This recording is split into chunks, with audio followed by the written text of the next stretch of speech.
6:30 and we have a quorum. I will call the meeting for the Conservation Commission November 2nd open. And the first thing on the agenda is approval of minutes for October 19th. Motion to approve. Second. Moved and second. All those in favor? Aye. So moved. And we have a bunch of new public hearings tonight. John, do you want to open them individually or as a group? Yeah, we should probably do them individually. Individually? Yeah. All right. And first up, we have 6 Lamppost Lane for a general stormwater management permit for construction of a single-family home with residential septic system and site grading. So we will start with number 6. We're open. Excuse me, Mr. Chairman. John, the mic is off. I don't know if that on the screen. I don't know if, the only reason we need it is if Steve is. Okay. Sorry to interrupt. That's all right. Good evening. My name is Greg Bonovitz with Borderland Engineering. I'm here on behalf of Berkeley Land Company, presenting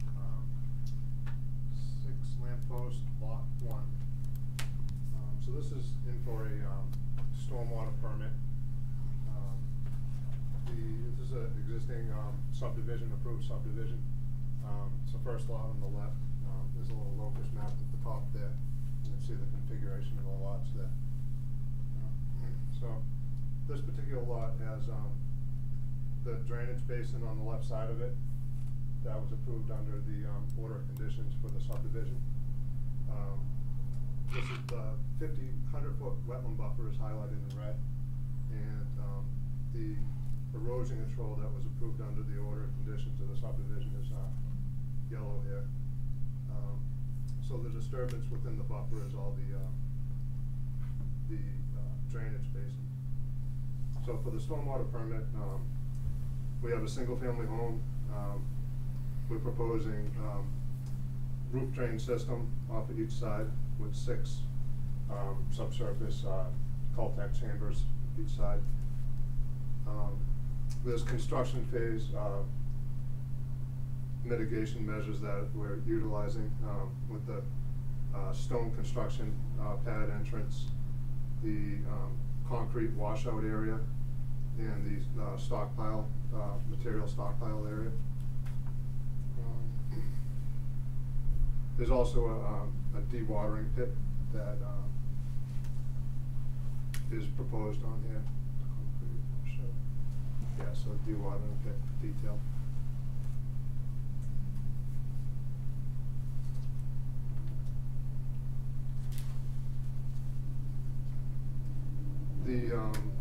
The waiver that we need for the stormwater management bylaws have to do with the driveway grading and the site grading that was all taken into account under the stormwater report for the subdivision that was approved with the stormwater calculations for the subdivision. Can I answer any questions on it? Retaining walls in the back there, that's for the, what's the retaining walls for? Yeah, it's just a stone wall, type retaining wall, boulder retaining wall, and it's just so that when you walk around the back of your garage, you don't have steps up to your garage, and then it's also so that the roof drain system will have enough elevation to be above the groundwater table. Is the garage under the house? No, it isn't. It's just a flush garage with the couple steps up to the first floor.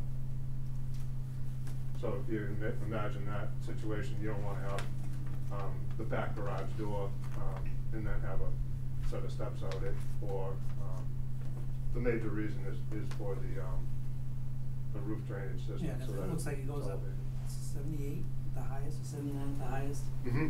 Goes down to what, 70 to the back? Yeah, the walkout is 72.5. So that's a... No, it's 73 around the top. Let's see, 70.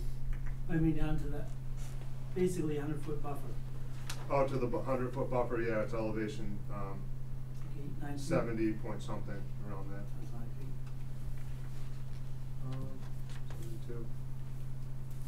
So those walls are just for 77. cosmetic, or It's about 4.5 foot wall at the most. are they for Well, cosmetic too, basically? Yeah, so we It's can not- have a walkout basement, so it isn't just mounted around the back of the house and then, so you have a deck that, and then a walkout underneath it. Good. Your concrete washout in the materials.com, that's on lot 2, correct? Yeah, it is, they're all So under you're the. building 1 before you build 2?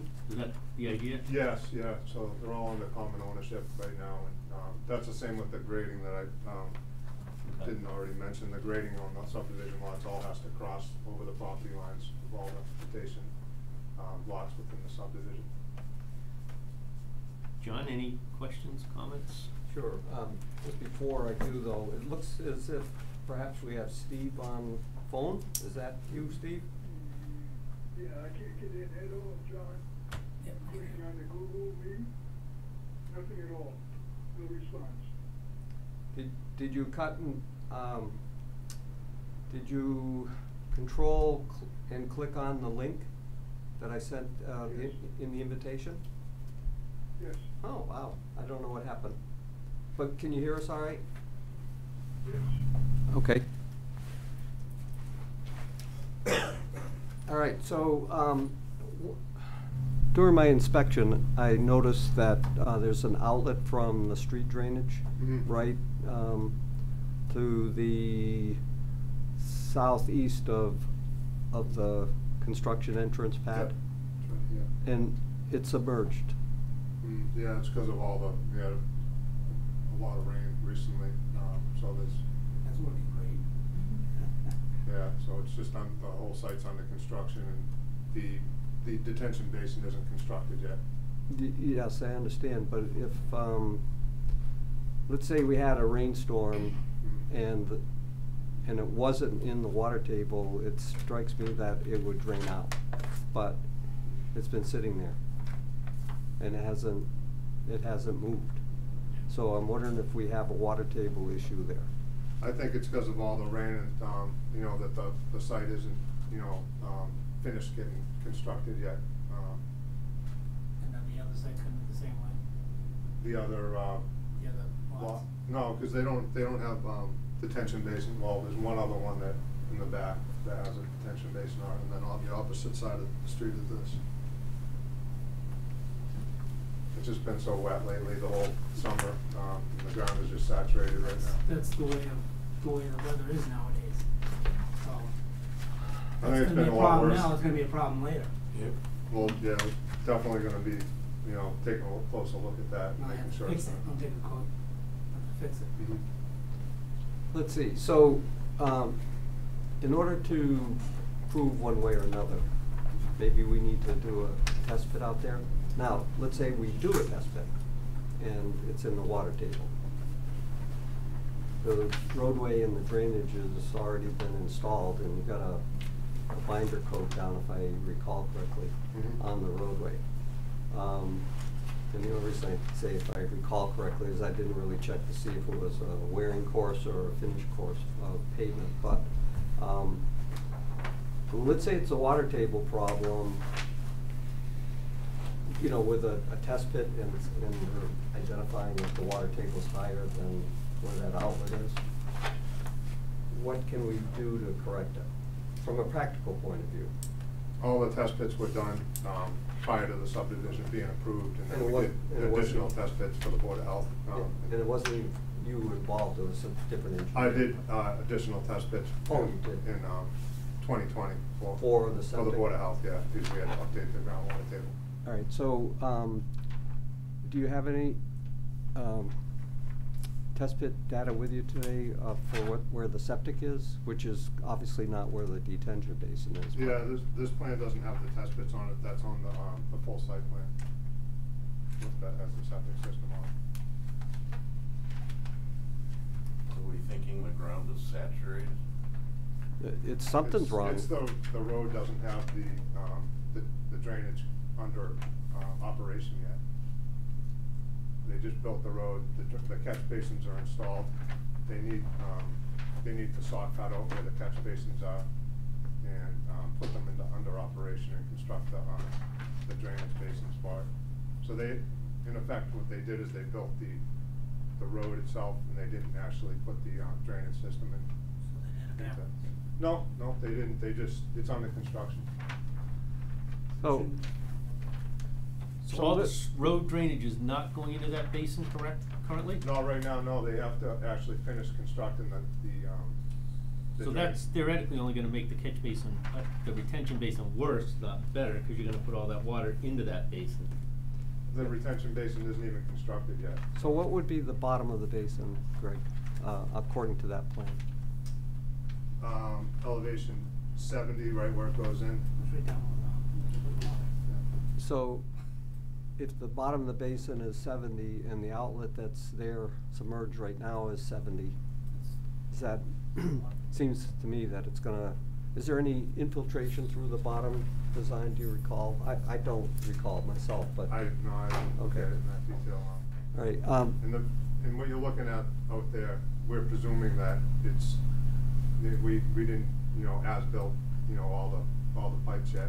yeah, I've been looking at it closely as they've been constructing it. okay.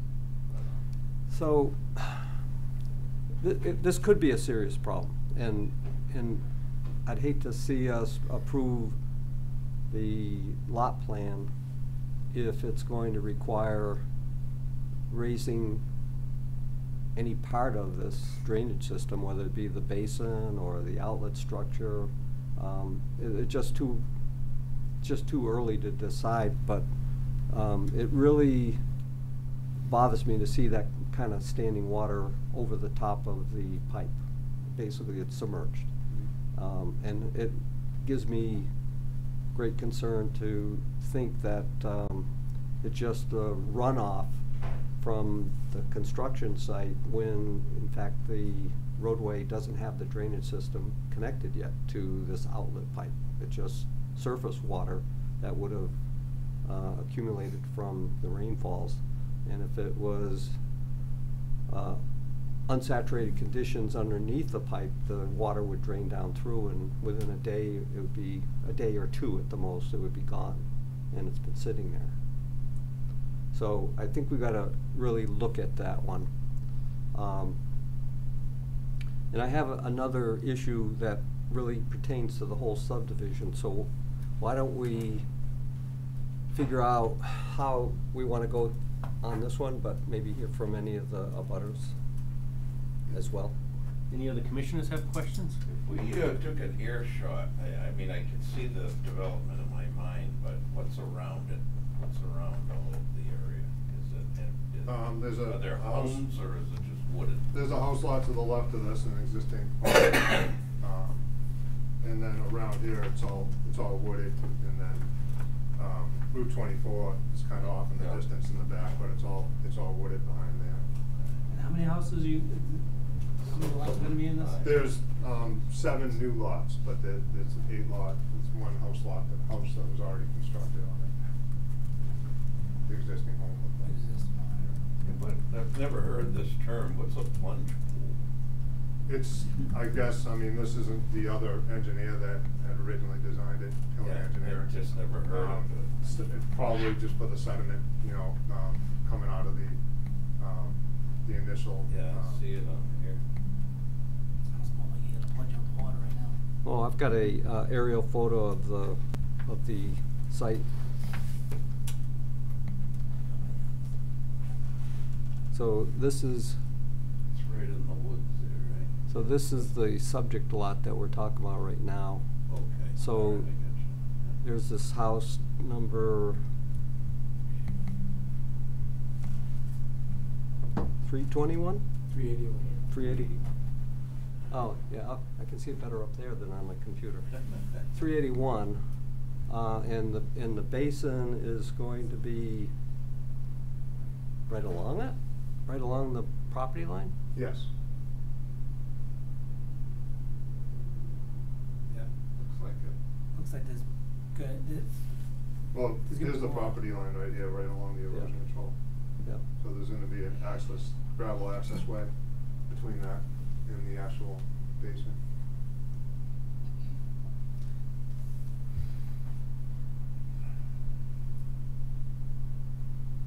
So I'm toying with the idea, you keep thinking about what you might wanna ask and also the abutters, but I'm toying with the idea that we've got to,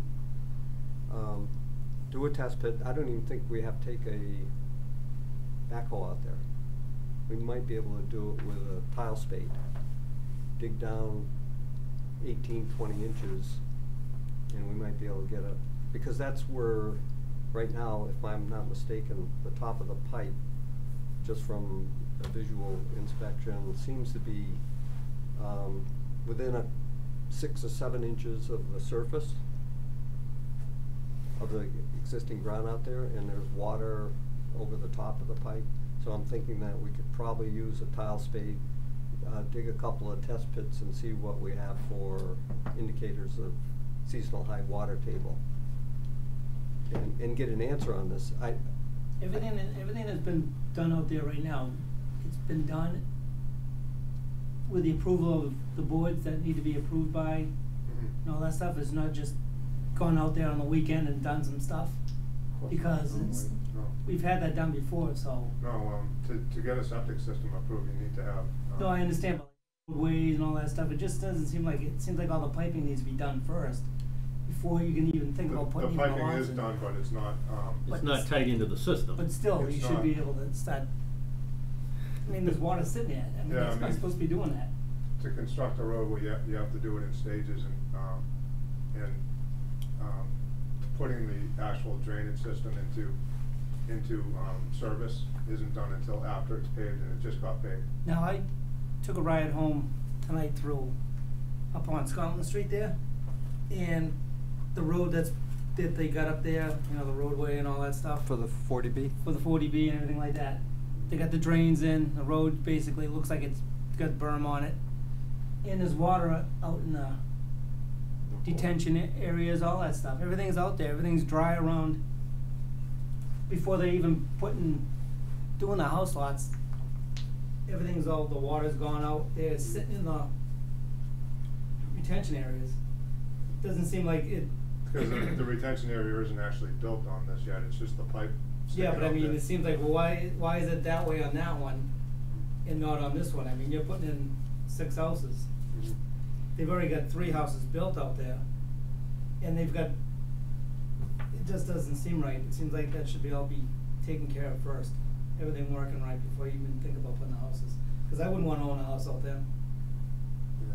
Yeah. I mean, we're not actually constructing the home yet, we're No, still. I understand that, but even so, the lot itself, I mean.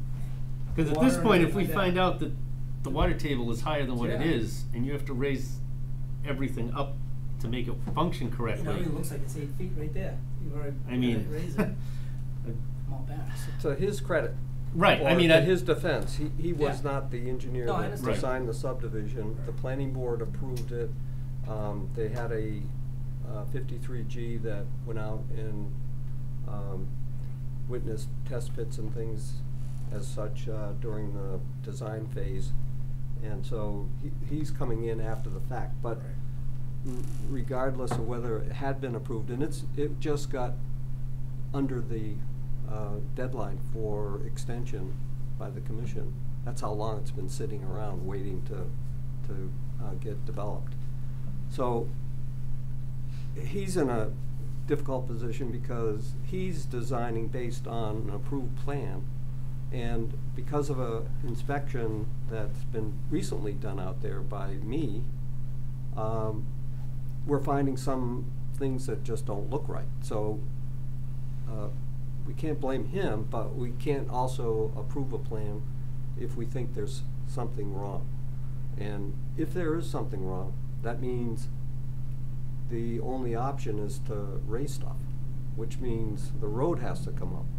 Because in order to get the drainage to work, if you raise the outlet, everything else has to come up accordingly. And the developer's already got binder down on the gravel base that, or let's call it reprocessed gravel, which there's a lot of glass and other stuff in there, but that's all right. The planning board is responsible for that. So it may have to be brought up, which means he's got to go and start all over again. Right. and maybe even have to help out his client, who is the developer, by redesigning the subdivision. So that's the worst case. I think we really have to get out there and check and make sure that what we're seeing is either trapped water and it's not the water table, or determine that the water table is different than what was reported by the previous engineer, and send it back to the drawing board. So You see similar issues on other lots, or just this one? it's very flat out there, so if we're gonna find it on this lot, we may find it on the next lot as well.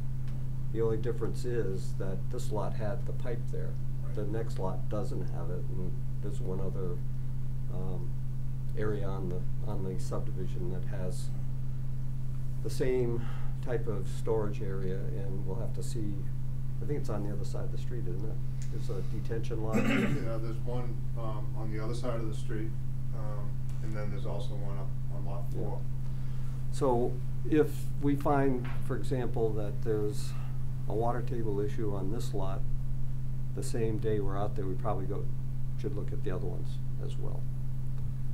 Because these basins were all designed to be dry basins, correct? I didn't look specifically into that. My guess is. Most of them are in Yeah. town, that's one of the things, Do you have the elevation of the outlet on your plan, or is that on the? I have it on the subdivision plan. I mean, I could try scrolling through and. So if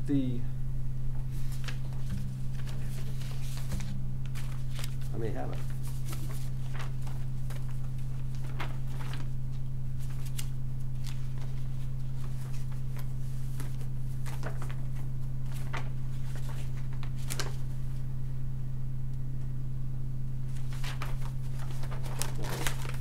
Who's got some reading glasses?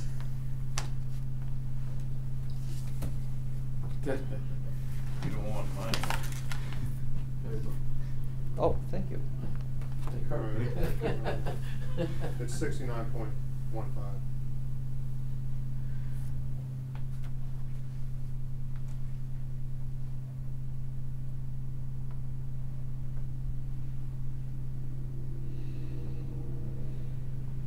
And it's 70 for the bottom of the basin. So they have to have it, Thank you. probably designed so it's, submerged.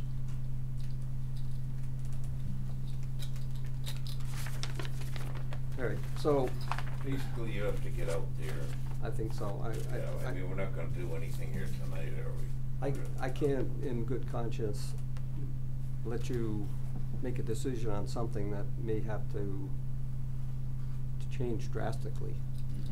Now, we do have a provision in our process that allows people to come back with an amendment, but it seems at this point there's.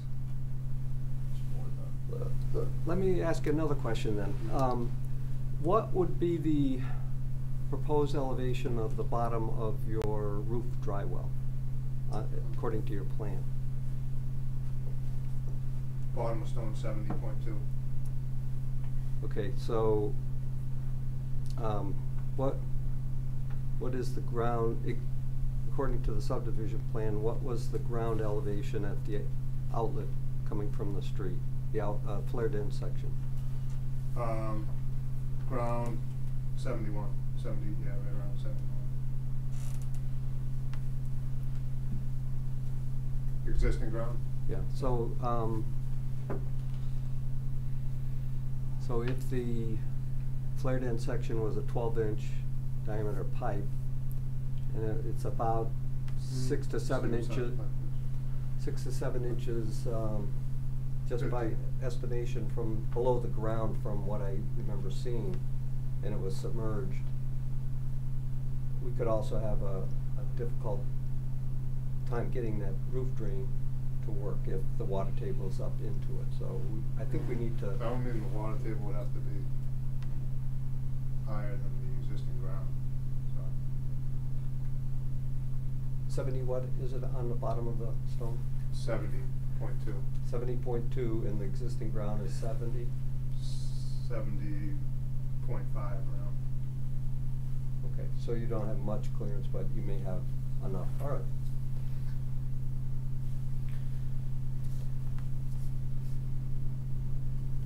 All right, we wanna continue this one and go on to the next one? Any butters, anybody questions? Yep. Dylan Cregan, 387 South Elm Street.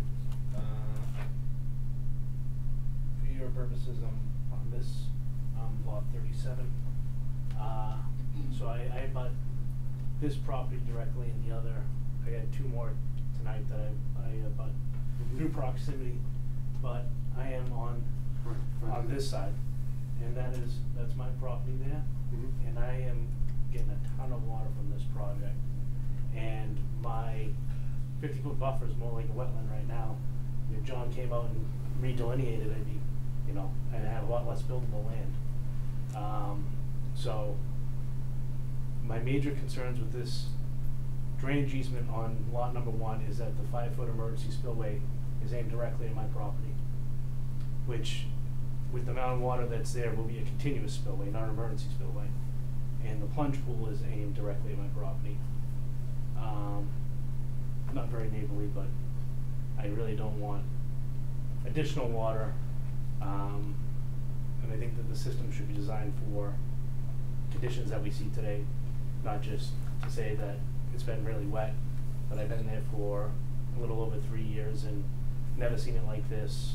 If you go out to that area John's talking about, it was completely submerged before the last 2 storms. It was already submerged. All the vegetation out there is not wetland vegetation, it's all grass. It's new water from this project, and before we add more impermeable surfaces like collecting rainwater and adding it to the water table, collecting the driveways haven't been added yet, it's only gonna make matters worse. So, I'm in favor of a total redesign on this project, because if you look at my lot up there, I still have a substantial amount of buildable land as it sits right now. Which house is yours? I'm not that house right there. So the entire bottom side of that wooded area, for me, down on the bottom part of the screen, is still buildable. You sure about that? I am sure about that, yes.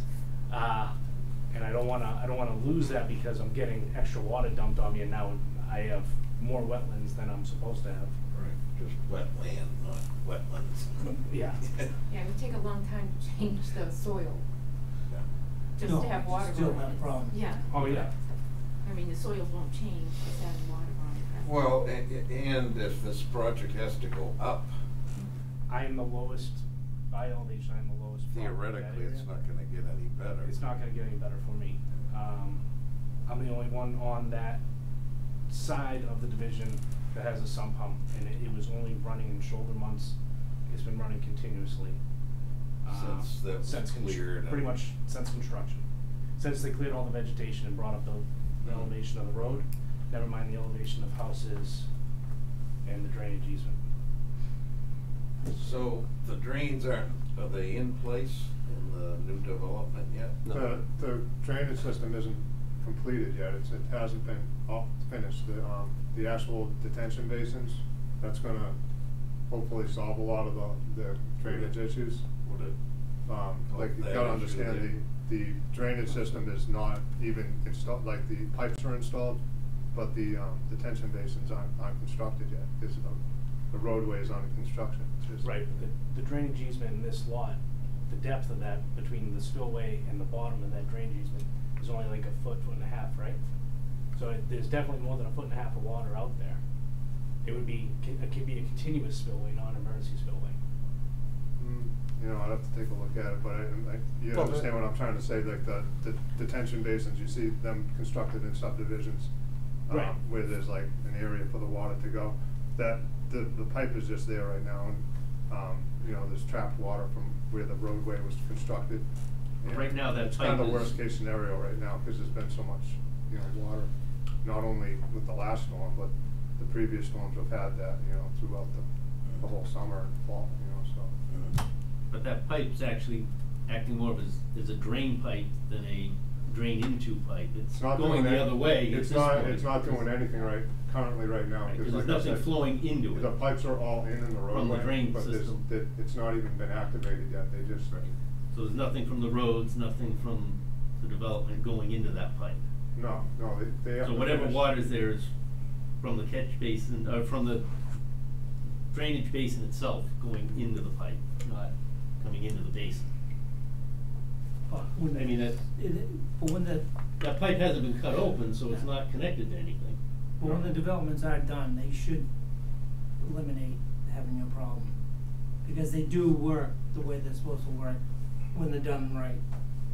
So Right. that's what we're trying to do, is hopefully to make sure everything gets done right. Absolutely. When I went to the planning board for this project, they told me that, it's not supposed to adversely affect my property. It's not. And so far it has. Yeah.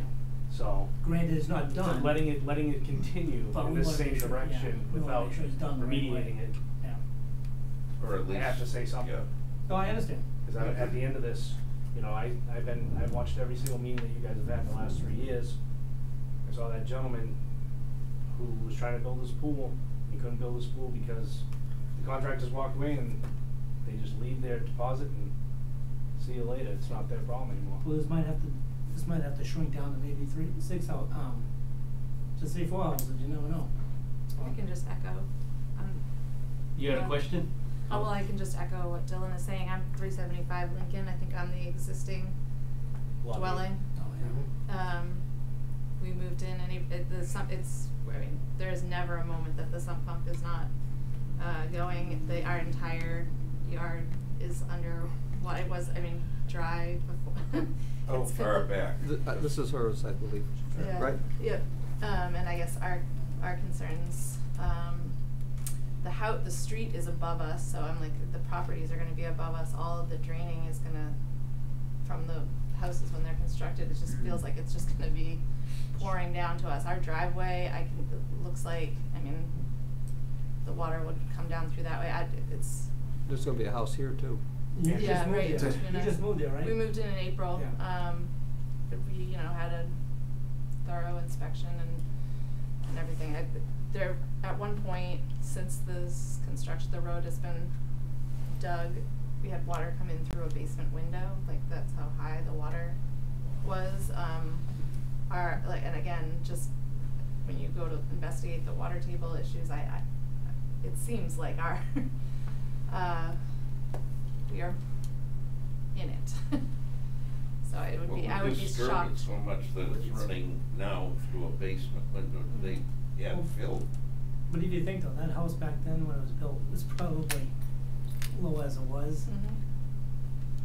Everything was different back then, but now when they go to change to do developments, they have to raise them up more and get stuck in the middle. But like I said, you might have to cut back on a couple of houses, I don't know, to make this work right.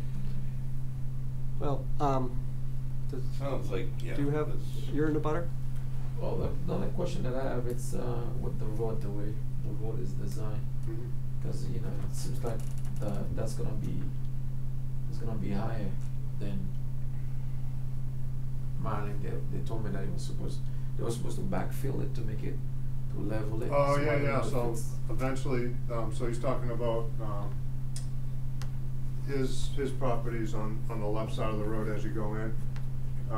In his front yard, which is facing the new road, I think they built his house so it actually faced it originally, in anticipation of this road ever getting built. And his front yard slopes down and then the new road is up higher. So his house is built, at an elevation that's higher than the road, and then his front yard slopes down and then it goes up. So in the final, right now, like I said, the roadway's just got installed with the gravel base, the pipes underneath, the pavement. What they didn't do yet, and there's a lot of work to be done on the road. They have to saw cut out the structures, the drainage structures, and put the grates on, the catch basin rims on. The curbing on the road needs to be installed. One of the biggest items that needs to be done is the actual drainage basins weren't even constructed yet. This is a work in progress. So part of that work in progress is his front yard.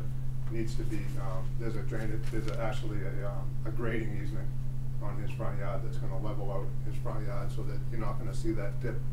And there's also a lot of water sitting Yeah. in my backyard Yeah. too, so.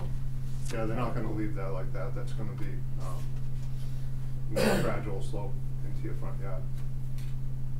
The same thing on my side then, will it be just a slope that's coming, like from I guess there's another house in between, so it's not, but so that whole thing is gonna be at a higher elevation, that whole lot is still gonna, on the other side. So his yard will be backfilled, and then the lot that's right in between our two houses, is that gonna be raised up more, is that? Yeah, because, their front yard is gonna be elevated above the actual roadway, And then it's gonna be filled in to be flat on the other side of the road as well, is that? Yeah, so there's gonna be, a drainage basin actually in between, on that lot 7, which is, I got the little locust map, which is straight across the street from the one we're talking about, diagonal across the street. That In front of feels yours, like- where the clearing is right there, yep. That So feels there's a like drainage negative. basin right there between, your house and then the actual roadway, and then there's gonna be a house to the right of that as well. In which direction does that spillway Take a go? look at the subdivision. And also, what's gonna happen to my sprinkler system? Cause when you guys. They'll repair that, yeah, I mean, that's within the grading easement, regardless, so that's gonna, that was designed to be, graded flush in the yard, so that's gonna have to bring it on up.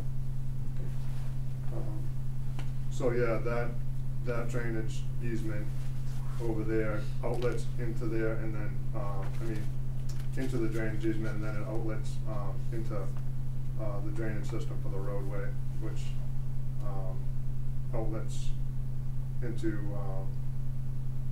the flared end number 4, which is this one. So it collects on that side of the road, So it and then settles brings in across. over there before it actually makes it over here. So there's a network of pipes that, convey the water. It's the water's in front too, I mean, it's like, it's, right next to the street, I suppose, like in the front of my stone wall, and it's collecting Yeah, I there mean, as well. it's just, like I said before, the road is just in the initial stages of construction. We're just been getting tons and tons of rain throughout the summer months. It's just, I've never really seen it like this in the summer before. And unfortunately, I think that's gonna be life, only worse in the future, not better. These 100-year flood storms are, seem like they're once a year now. I think we can start expecting the 48 inches plus a year of rainfall. Seems like it. I think that's gonna be a A continual. well-designed stormwater management system really works. Hmm. I mean, they do work. We've seen it over and over the years, but there's still some unknowns, like where's the water table? Where is it really? And we don't know. I mean, Especially if you're putting a basin on lot 7, it's gonna have to drain over lot 4. I mean, that's, Am I lot 8 then? Is that? No, actually, that isn't Yeah. connected over that way. It just. where's lot 7 draining to then? It The goes, overflow? lot 1. So in other words, we're gonna take more of the It water isn't on that going- side of the road and put it in your backyard, Yeah. theoretically. No. Well, It's- the overflow is going from one side of the From subdivision here? to the other, and then going out to lot 1, correct? Without having a set of subdivision plans in front of me, I'd rather Right, not like. but go I'm into, just you know, saying, the way detail. this is playing out, that all the water that's on the northerly side is being shed to the southerly side. The basin on lot 4 will head south, and the basin on lot 1 will head south, and the basin on 7 is draining into 1. Correct. It's, that lot 7 is not draining anywhere I think I need a on the set- property set or of further, subdivision I'm plans, guessing, You know, from and what- this has already been gone through in the planning board and with the art commission as Right, well, but- with the order of conditions on the subdivision. Yeah, We need to check the water table. You are right, it does have a, what looks like a cross, connection to the detention basin that's on this lot that we're looking at right now, so. We've also just had a couple of issues with Yep. communication with the person who's put, there were like conditions of our closing on our house that have still yet to be met, so I'm very skeptical about just like things being done the right way, just because of the experience that we've had, so just feeling very nervous now as. Sure. Of course. So are you saying you purchased the house from the developer? I think that he purchased that whole lot, including my house, in order to get the frontage for the road and other, so yes. I believe so, yes. Yeah, because the previous one that you wanna sell it to them. Oh, it looks like, yeah, I know the whole story. looks like we got a few things to do. If I might, I think at this point, it's obvious that we should, and I'll recommend that we continue this until the issue can be resolved in terms of determining where the water table is. And then we'll know where he has to go from there, if it's accurate and Yep. it's gonna At work. this point though, we do need to open all the other three. Yep. Do you wanna do the presentation, or do we wanna open and continue until we figure out where the water table is? I think he They're can give us a already quick labeled. presentation, I mean, Okay. but I do wanna add that, I have the special conditions for the subdivision. And it says that no lot can be issued a certificate of compliance until the applicant, or his successors have completed the installation of the drainage system and the installation of a binder course. The commission must be satisfied that the drainage system has been constructed in accordance with the approved plans prior to releasing this condition from the special orders. An interim as-built plan of the road's binder surface and drainage system with a certification by the design engineer will be required to demonstrate the functionality of the drainage system as required of this special condition.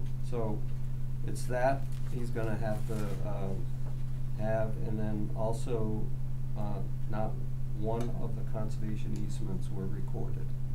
So, this special conditions, required that the applicant's engineer present the commission a conservation easement exhibit for the conservation easements on this plan, and, that they get recorded before the construction of the road. So you can see how far behind this developer is in the process. That's why I'm kinda not saying this to you or anything to be, but it always seems like it's, they just, a weekend thing, they go out there and do what they gotta do and get it done, and just try to like, hopefully they don't catch on to what's going on. That's just what I see, but I've seen it in the past, and it just doesn't look good. Until things get recorded, I think this Yeah, is it's staying not right that where bad. it is. Because that's one of the problems we've been having is, it doesn't get recorded until the house has to be sold, when the first lot's up or the second lot's up, and it's supposed to And be. we're trying to do the recorded. best we can for you guys, cause I wouldn't wanna be in your situation if it was all the water either, so. Also, Is there any- prior, I'm sorry, I'm sorry, is there any mitigating, we can do to prevent their homes from being disturbed while they figure out what they're doing? If she's getting water in her window, have they torn all the trees down or put shrubs? Is everything gone, so the water's just, Yes. yeah, So, I Turn mean, your bottle a little bit. if we just leave it hanging, do you what wanna happens to them? entertain? I'm in, Mr. Chairman. Normally, Brian Dunn with MBL Land Development Permitting, I'm just listening to what's going on, and it sounds like the first thing that should have been done is the drainage should have been installed. Should have been as-built to make sure that it's working properly. And then these other house lots come in. We're finding, and we're picking up other projects from other developers and engineers. They're not looking at the true tributaries. This lady here is saying she's got water coming into her windows. It sounds like maybe some of the drainage from South Elm Street or some of the other streets around there are flowing directly into her lots or these other lots, and they really weren't looked at, and they were only looked at the drainage area around the subdivision. So the true tributary of the drainage patterns out here may not have been looked at totally. And therefore now you cut down the trees, you're putting in a road, you've got some drainage in, you've changed the runoff patterns, the drainage basins are not installed, I think that's fully installed. The plunge pools are really for velocity. So the stormwater coming through the pipe, they're supposed to have an area of square for the water to go into to splash back and forth to prevent scouring into the wetlands or other parts of the property. And I want to also remind the commission that this is the stormwater going from one lot to another lot is a zoning issue. You're not allowed to let stormwater go from one lot to another. So I don't know who the developer is or who's building this, but I think that you have some ability to have them fix things or get the basins installed, get them working properly first, and then go from there on these other single family house lots. And just like I said, when I came home tonight through Scotland Street, everything was done, working right, and the house is being built. There's no water being held other than. And is this the 40B? Is this the 40B on Scotland Yes, Street? everything All is right, being- you know, so that's another developer, a very good, strong developer who is proven in this town, and I work for that developer as well, and they do the right thing. And it So- shows. And it shows. So when they come into town, it's bada bing, bada boom, their word is their word, and that's it. So, I mean, I'd be happy to help John out and look at some of this stuff if you'd like. If not, that's okay. But that's my 2 cents from listening to what's been going on. And again, it's not the engineer currently on the project. Correct. It's not his fault. No, we're not But- trying to blame you. But I think that the It's backlash is developer, coming on you. the developer and the other engineer should build the drainage system. No, I know that. Until the planning board releases them, so they need to have. Well, they won't build on them, they won't do anything until they get the drainage fixed, as far as I'm concerned. I mean, Yeah, part of the order of conditions Yeah. is supposed to be completed, so.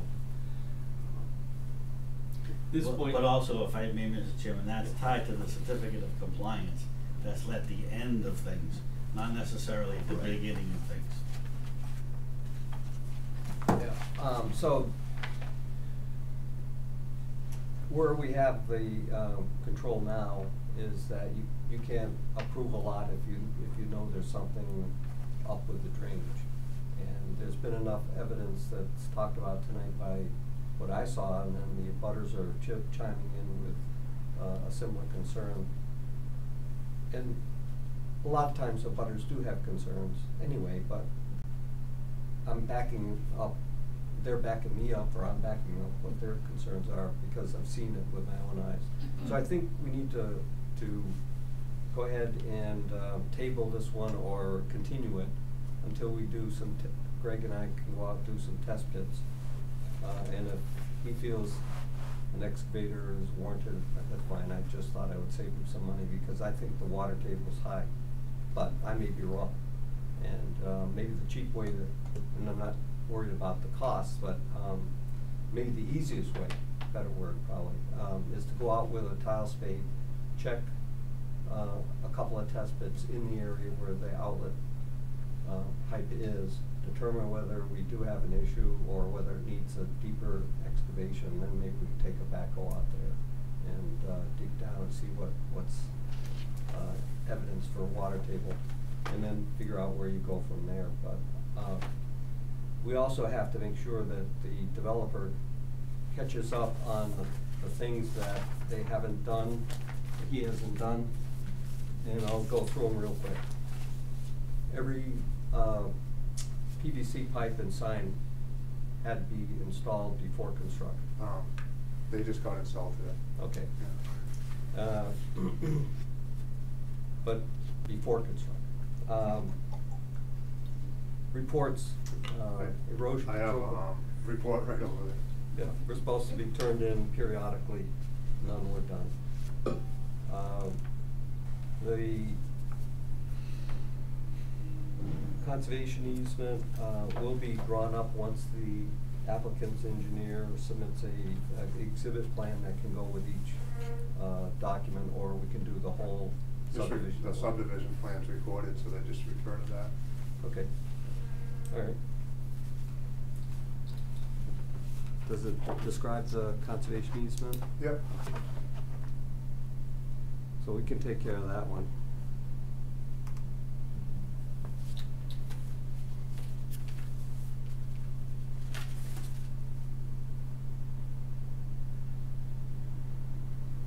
Okay, that's about all of the things that weren't done before construction. Right, and at this point, for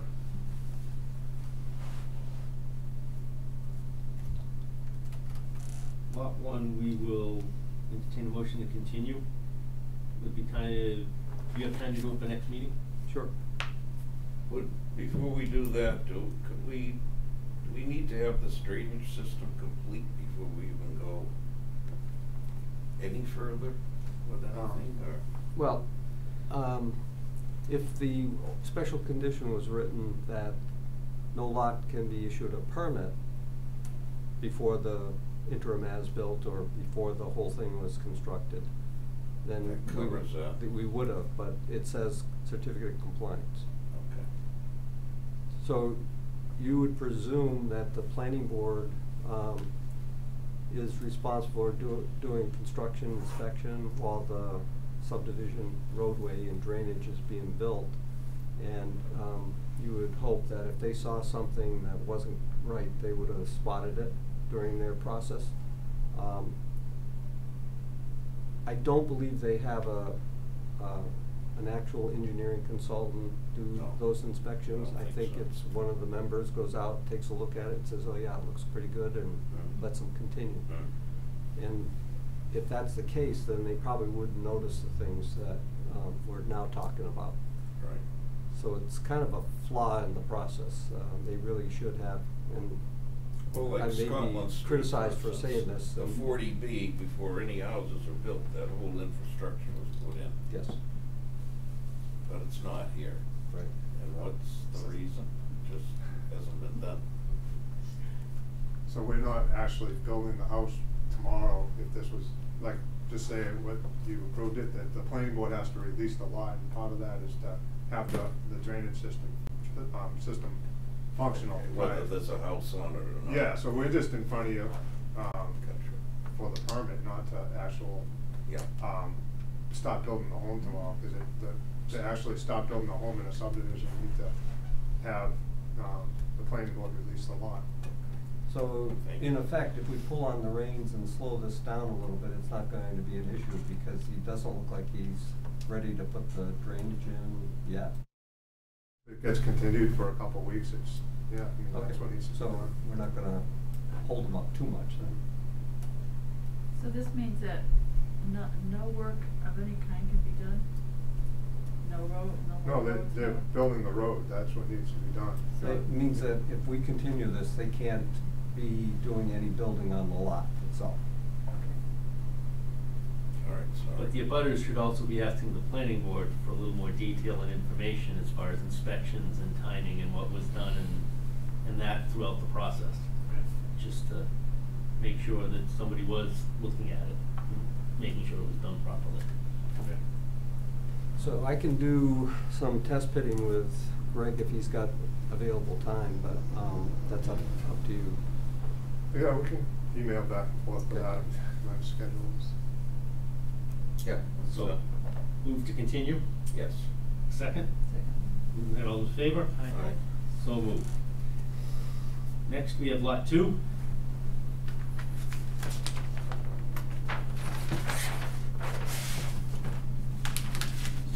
This is lot 2, number 10 Lamppost. We're, single-family home, proposing a, limit of work, silt fence. The 100-foot buffer is highlighted here, so we're outside the 50-foot buffer with the limit of work. And actually, most of the grading is outside the 100-foot buffer as well. This is in front of you for a notice of intent and a stormwater permit. Notice of intent just because they want to have some sort of backyard behind them. And, Yeah. the tree line is proposed inside the 100-foot buffer slightly. So this one, we're proposing, roof drains, 6 on each side for the rooftop, temporary, construction entrance, a, material stockpile area, and a, concrete, washout area. See, There's the no- markers are in. Yep, the, signs are, and PVC pipes are in along the 50-foot buffer. There's a note here that says, proposed signs, 40-foot spacing along the 50-foot buffer. This one doesn't have any, drainage easement on it.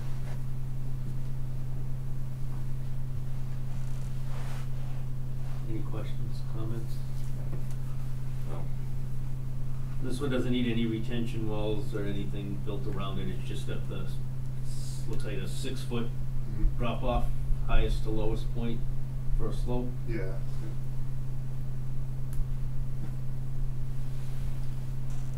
John, comments? So, you know, as it's presented, I don't have an issue with the project, except for, I'm gonna recommend that you continue this one until we resolve the water table, cause if the road has to be adjusted, Yeah. then he's gonna have to start from scratch on this lot. And if it doesn't, then Yep. we can close it at the next meeting with an issue. Okay. I have a question. Yes. I failed to mention it in the first one, but in these woods, there are wells, uncapped wells. I don't know how many.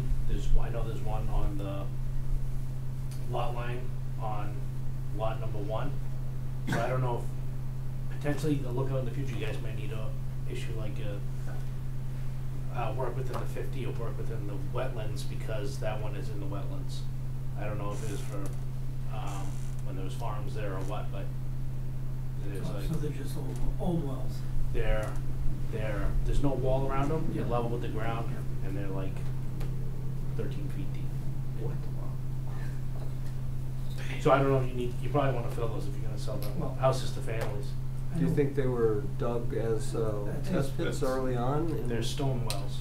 Stone No, wells? yeah, Yeah, I think stacked back, stone back wells. in the day, they were there for. Watering the Watering the cows. cows and everything, cause we used to, where your houses are, Yeah. we used to plant corn in that field, to be honest with you, like, your houses are, I never thought those houses would be able to be put there, cause I thought it was too wet.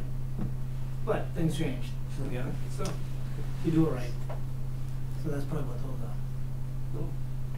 So, do you feel that this lot and the other lot have wells on them, or? I know there's one on lot 1, I don't know how many there are. I talked to the abutters to the rear, and they said that there's quite a few of them out there. So I don't know if, when you survey the land, if you wanna take a look around. Are they in the wetland, or are they back? They're definitely in the wetland. They're definitely in the wetland. The one that I know of is definitely in the wetland. I met with, somebody who was out on the site yesterday. But that's Al. dangerous. Yeah. Yeah, I showed it to Al. Fill 'em. Yeah, they probably can hand fill Fill 'em or fill 'em. You don't want a little No. child wandering out Yeah. there. Just, I mean, there's nothing to stop people from walking in wetlands. Yeah. You can't disturb them other than, I mean, walking doesn't disturb them, so somebody could be potentially out there and fall. That's right. I just wanna bring it up because you might not need to issue a work within the wetlands at some point if that if it comes up. Even putting markers or something up around them would be beneficial. Well, having, the signs up along the 50-foot now is Right. at least something, so, and there's a silt fence there before that,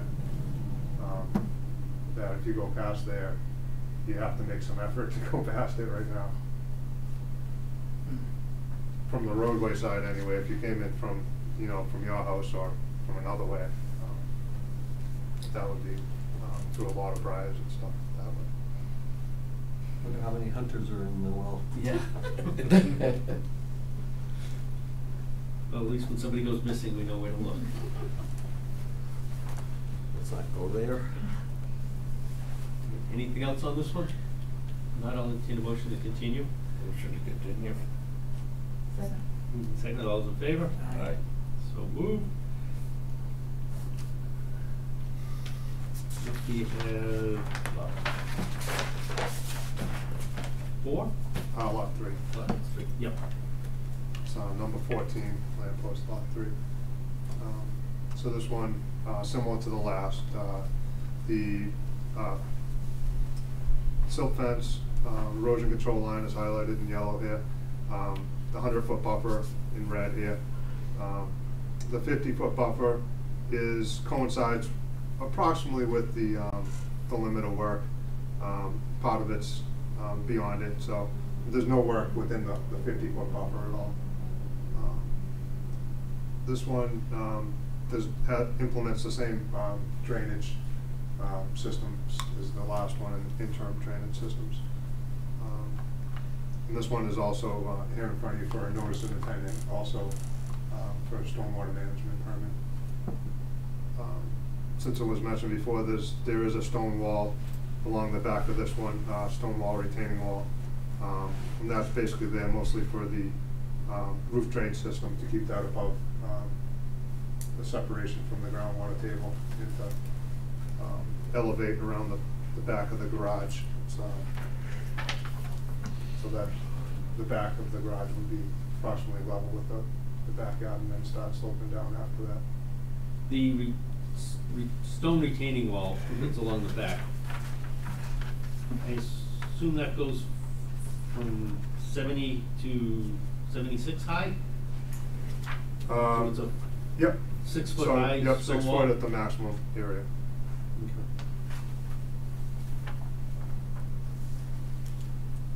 Need any railing or protection at the top of that? I mean, it's just gonna be a straight drop off. Actually, it wouldn't necessarily just be a straight drop off because it would be stacked boulders up to that level. So, I guess before we figure out what we wanted to put along it, it is along the 50-foot buffer. Mm-hmm. And as you can see, there isn't much that people are gonna be able to use their backyard. So, very similar to Luke Estates, where we've been now getting a lot of those owners coming back to us and asking for some relief. You're gonna get the same thing here. I was just gonna say that, after, to see all these houses go in, how many people are gonna come back and say, oh, I want a pool, or I wanna do this, I wanna do that. I want a play area. There's not gonna be any room, and they buy these houses, they think they're gonna be able to do something, and if they can't, it's like a waste. So it is good that you have it in the order of conditions. The ones in Luke also had it, that the new owners have to sign, saying they. Well, that's a homeowner's, that, isn't Yeah, it? well, No, each individual owner had Yeah, to sign yeah. saying they are aware of, the limits on the lot and everything. So it's not a surprise. we're gonna change that up because we found out that they had to sign it at the closing. And Oh, yeah. that's a little too late for them to back out when If they've they made all the do. arrangements to sell their house and get moving vans to bring stuff to the new house. So we're gonna change that up and require it within 5 days after a P&S is signed. That Mhm. we have to have the person who signed the P&S acknowledge that they understand the restrictions on these lots. And that way they can back out in sufficient time. It's funny how we have to do something reactive.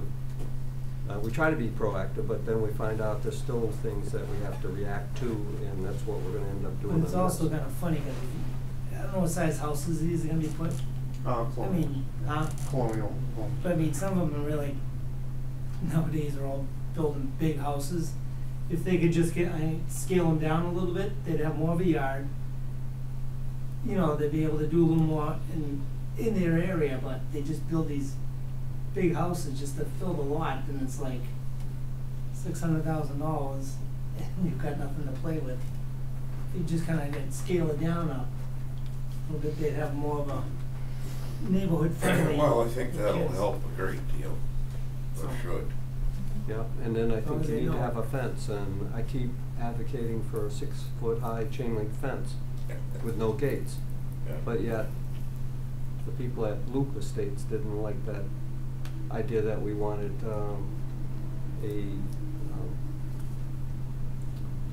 a composite material type fence, whether it be PVC or something else.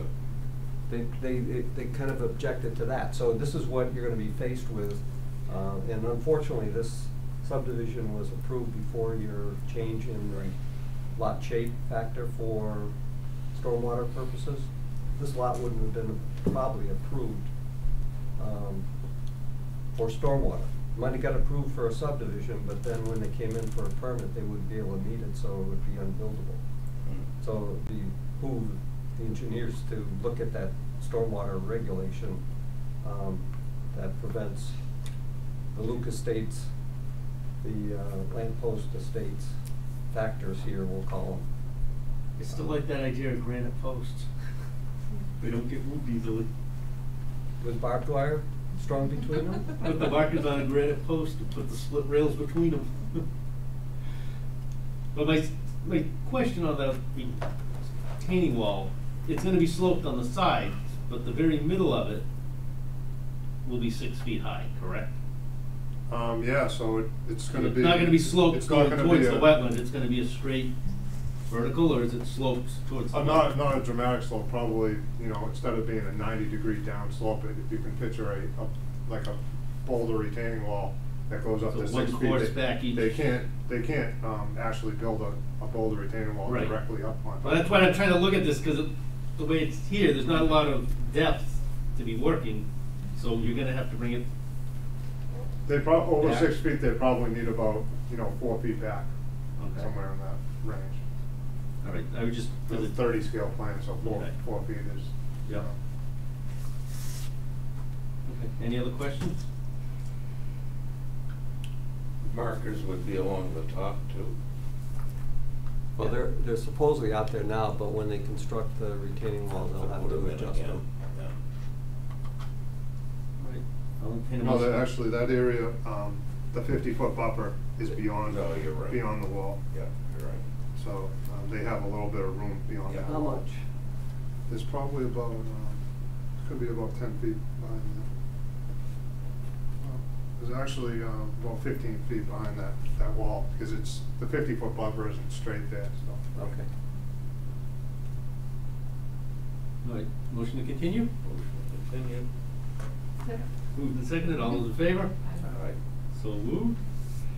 All right, now we. So these will be on the 16th. This is. On the 16th, you're right. Yep. And I have the green cards over here.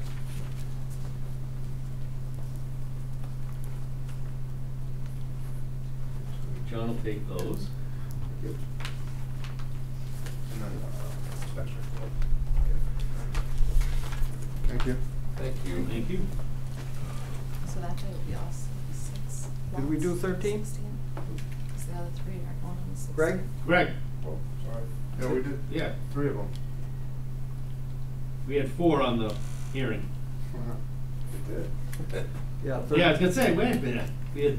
Do you have 13 6? with you? I don't know, I really thought there was only 3 of them. Wait a minute. I'll be glad to look at it on my phone. Yeah, that's the other one with the drainage on it. So lot 4, I believe, so that one. Yep.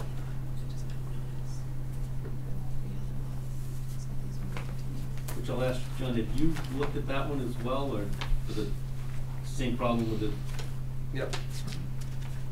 basin? So we're gonna continue it. So the basin on that one is off to the left of the house, and it's a pretty large detention basin. That's like the main detention basin for the subdivision, and it actually goes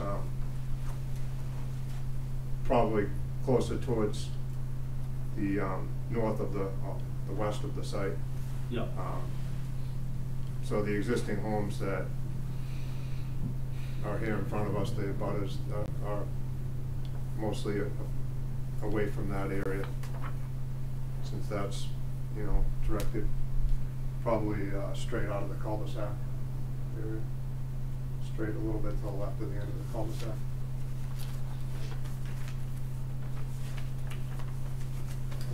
The buffer zone on that one's to the right of the house at the end of the cul-de-sac. That one has no retaining walls, no.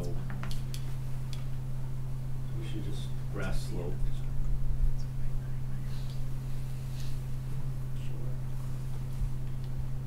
Right.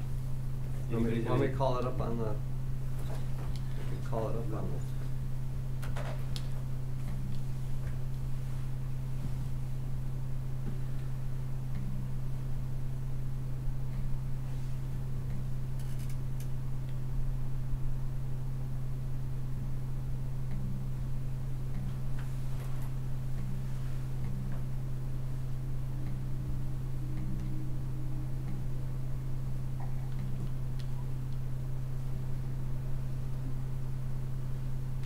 Somebody's moved on. I think that one is on next week. I mean, on the 16th. It wasn't advertised? No, we submitted this in 2 groups. And this group of permits, or this group of applications was submitted last Thursday was the deadline for the 16th. Okay.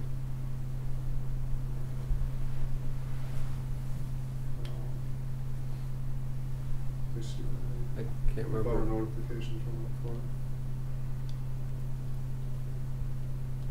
So maybe actually, both. So, if it was advertised,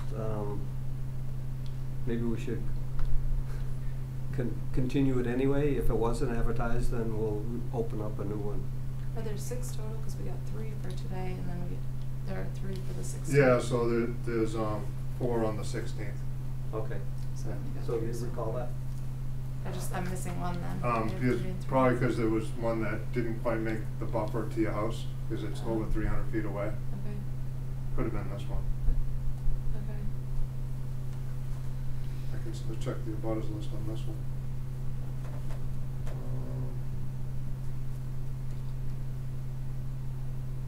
There's 8. 375? Yep. Yeah, so that you were notified for this one. So it could have been one of the other ones. A couple of them just needed stormwater permits, and they only had 100-foot buffer zones around them. There's a tremendous amount of water right at that back, where I'm assuming this lot is. It's the back of my property that then crosses over, I guess, into those. This particular lot 4 is Yeah. way down the end of the cul-de-sac. Okay, so. Yeah. So it's actually probably the furthest one away. It's interesting. When you drive down the street, it's like you're right next to my backyard where my swing set is. My swing set's on the water. No, that's lot 7 is next, it's sort of behind you. Right. 6 is next to you and behind you. Then it's 5, and then 4 is down at the end of the cul-de-sac. A little locust map on the, that you just went by, show that. Yeah, it gives you one. We're dealing with 4. Yeah. Okay. So it would either be 3 or 4, would be the farthest 2 from your. So she is right, though. It touches her right at this point. Mhm.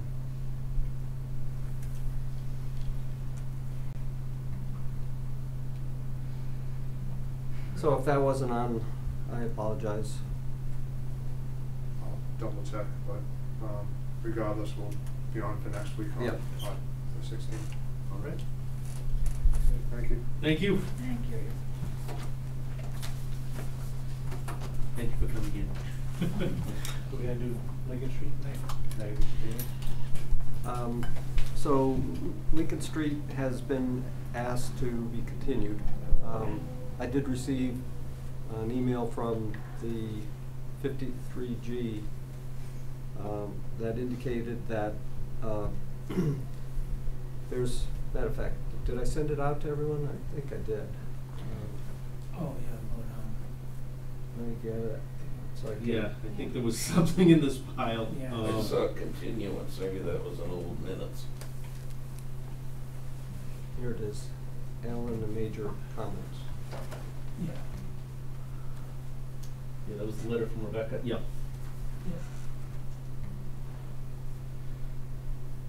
So here's the list of things that he indicated that they're still talking about, so that they're not even at the point where you can issue an actual letter.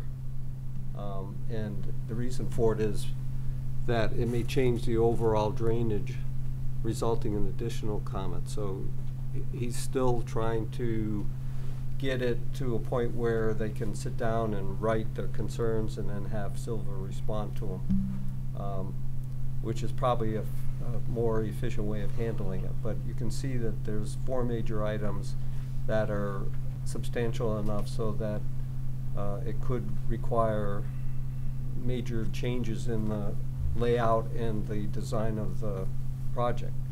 And therefore, there's no sense wasting their money reviewing something, a plan, and then having them have to go back and change the plan again. So he's trying to feed his concerns to her directly so that they can be a little bit more efficient on the final outcome. All right, they want to be continued to next meeting? Yes. Motion to continue. Thank you. Second. Moved and seconded, all in favor? Aye. Thank you. All right, so that's the care 21 Lincoln Street. Carol, did you second that, or did Paula? Me and Paula. Double. I'll pass it on to Paul. Okay. I put it down as Paula. Okay, 256, 258 Pleasant Street.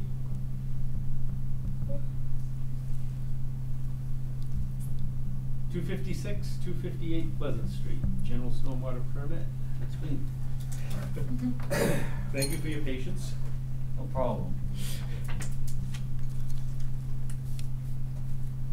I hope you didn't mind me trying to help out on the. No, not at all. That's, we're seeing a lot of Very little bit, no. drainage off of roads and directed that way. We talked before we start opening this one up. But this is where like low impact development stuff, designs really help out. I mean, we did a subdivision like that in Taunton. We showed the regular design, and then we showed the low impact, super elevating the road with a swale, going to check dams to go into a basin higher than the groundwater, you know, test pits on every home to make sure we have separation on every house. To a subdivision, we flew in the face of regulations in Middleborough, and I can tell you it's an 8-lot subdivision, and not one basin, not one catch basin, not one manhole, not one stick of pipe, and the drainage works perfectly. So And you get treatment, you get water quality, you get recharge, you get all of these things without even putting in man-made or woman-made structures. Is that because of the land itself? Well, sometimes it's good to, you know, maybe for this subdivision, a low-impact design would have been better because of the high groundwater, the tributary to it, to capture some of the stormwater from the other streets. Because if you looked at some of the photos, it looked like most of that pavement was probably going that way and probably trapped by 24 many, many years ago. And that's where you saw some of the stormwater issues when you were farming it and planting corn. So if you cut down more trees, it only makes sense that you're gonna have water issues. But in other towns and cities, we're seeing all of the infrastructure has to be in place. As-built submitted before any lots are released, any building permits are issued, so on and so forth. So we know, you know, with the town, everything's working fine before you start releasing things. Because once you release it, it's done. I mean, it's also, how many houses went in on the other side of that street? South Elm Street and Lincoln Street had, what, 7 new houses?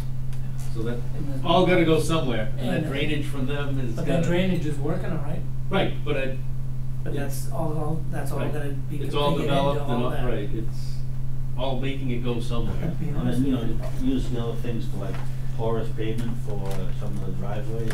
or gravel driveways with a concrete apron going into the garage, making sure you have infiltration for roofs or even infiltration for driveways. So there's ways of skinning the cat and to make it work. But some towns are not open to the idea of low impact. They don't understand how to clean them. They don't understand how to maintain them and keep them up and running because they're used to a catch basin and a manhole and blowing out the system and clamming them. Oh, I see. So they're all used to that. They're geared for that. They're not geared for this other type of stormwater. And then, when you get into sensitive area like wells, drinking wells, the stormwater rules and regulations change. You can't have that basin, that an extended detention basin. It has to be it has to be like a constructed wetland basin. It can't be the normal. So it's up to the engineers to tell you guys, and listen to John, where you have the ability to say, okay, I'd rather have some more pre-treatment and water quality in stormwater detention. I'd rather you switch it to a constructed wetlands and have some water in the basin and not have it draw down in 72 hours because I want to protect the wells.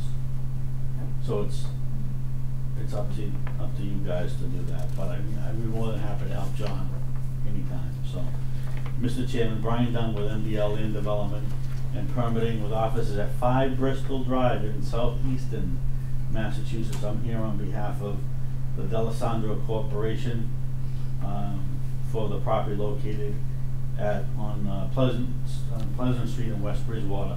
Last time we were here, we had received a review letter from Alan Major, which I think was maybe 15 comments, 12 comments, something like that. We addressed those comments, we revised the plans, and Mr. Delano had some other comments, which were, I think, 11 or 12. We went over those 11 or 12, I think it was 12 comments. 12 comments prior to me leaving the meeting last couple weeks ago. We have revised the plans to be specifically addressing the comments that were raised by Mr. Delano. And if you'd like, Mr. Chairman, member of the commission, I can go over those very quickly for you. Number one was erosion controls to be added to the existing drainage swale during construction. We added the filter mitt controls at the front of the site. They're on sheet C7. Number two, erosion control slope stabilization blankets to be added to all slopes 3 to 1. We have the jute mat detail provided on sheet 8.4, and it's also noted on the grading plan on sheet C5. Bottles or hay bales to be installed at check dams along the existing drainage swale at the front of the site. We've added those at 50-foot intervals, and you can refer to sheet 7 of the site plans, which is the erosion control plan. Number 4, additional construction entrance. We had one to the right, even though we had an entrance to the left. We added the construction entrance in that area that also refers to the construction entrance detail later on in the site plan set, and it was added to the erosion control plan on sheet C7. Details of the floor drains and the tight tanks to be added to the plans. They've been added to the plan sheet C8.3. Number 6, it should be identified whether or not the existing berm on the left side of the property is remaining. We spoke to Mr. D'Alessandro, and he would like to keep those existing berms around the property. Number 7 was the information in regards to the Caltech system and the details associated with that. We've provided details on C8.5 of the revised plans. We've added additional inspection ports, and there was a question about isolator rows.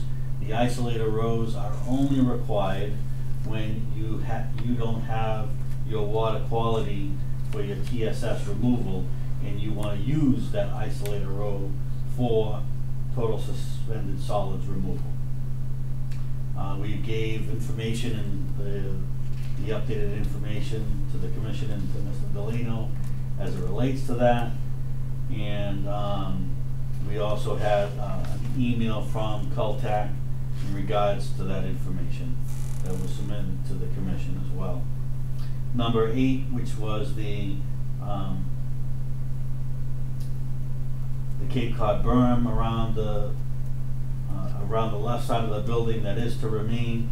We updated some of the spot shots in that elevation to show that there would not be a low point and the drainage would flow around the building as designed.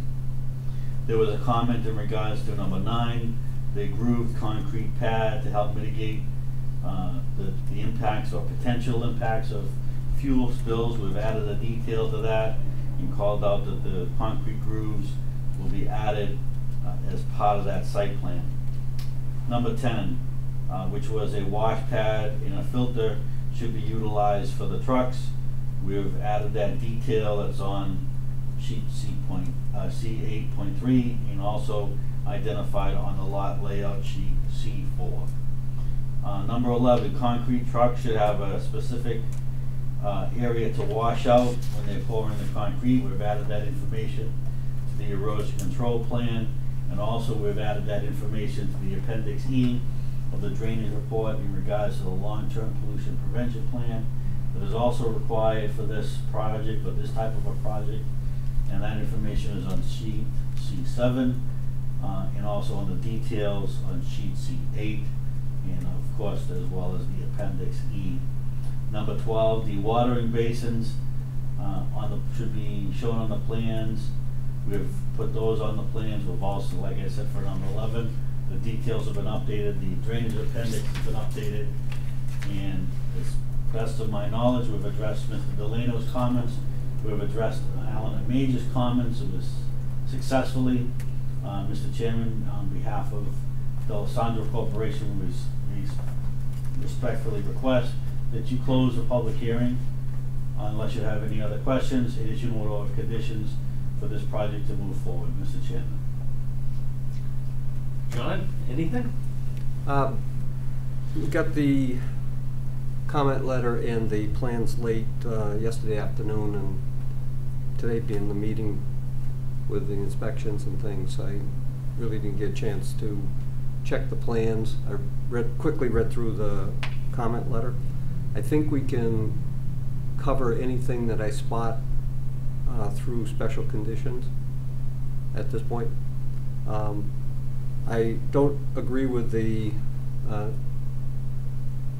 both the manufacturer's representative and Mr. Dunn about the isolator row. They don't need to do TSS removal because it was an existing drain system, and their TSS removal was through there, but this is more for preventing D'Alessandro from having to dig up these structures sometime down the road if they're not maintaining the thing properly. It's not a public road, it's not a public project, so if they elect not to do it, it's up to them and it's on them if they have to dig up their drainage system. It was only a recommendation to prevent that from happening. If they do maintain their drain system properly, in accordance to the agreement that we're going to have them sign, then it shouldn't be an issue. But if they don't do it, then it's going to be their dollar, and it has no impact on us except for if it creates an issue. I was gonna say, if it doesn't, if they don't take care of it right, what will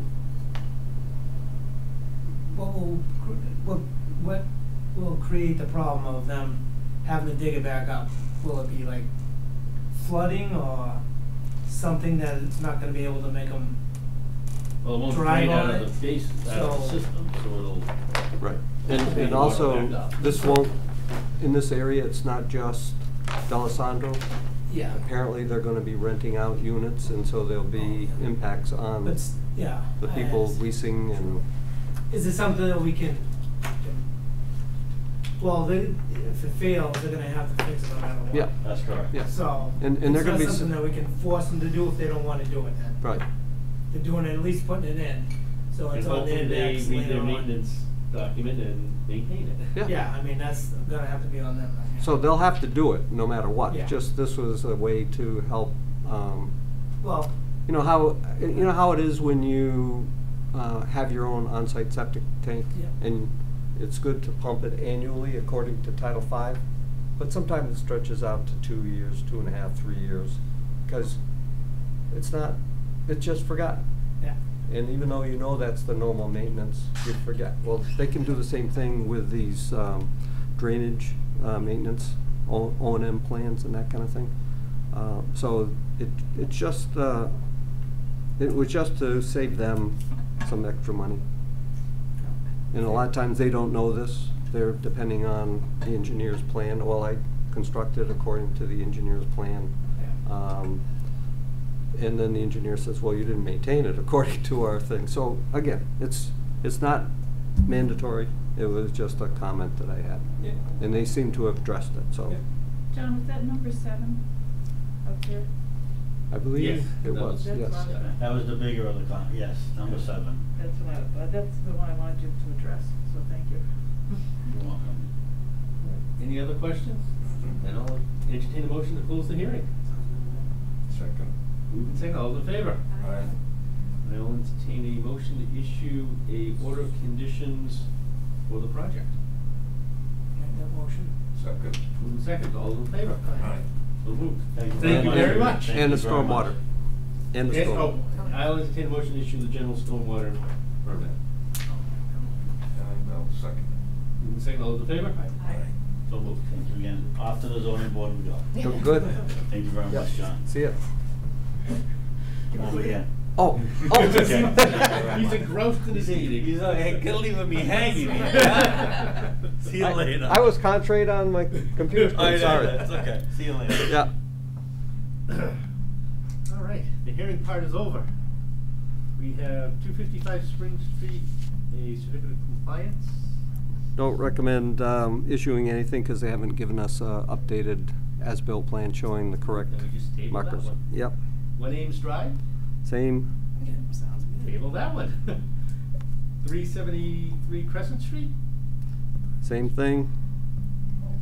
They turn in the document to request them, but then they don't comply with the requirements for the as-built plans. What's the one on Crescent Street? The old Universal Construction. Oh, yeah, yeah. So they're getting close, but you know, you tell them you got to do X, Y, and Z, and it takes a couple of months sometimes because the engineers are so backed busy, up. nobody has time to. True. Sounds good. And then we have grant money usage, final decision approving conservation lands, which I think John submitted some ideas. I do. Photographs. I don't know which one he's pulling up first, whether it's the kiosk or the asphalt parking area. Steve, are you still on the meeting? Yeah. I'm gonna try sharing it so you can see it, because you haven't seen a lot of this, have you? No, not at all. So I apologize for that, but let's see if we can make things right here. Sure. Let's see. X out of that.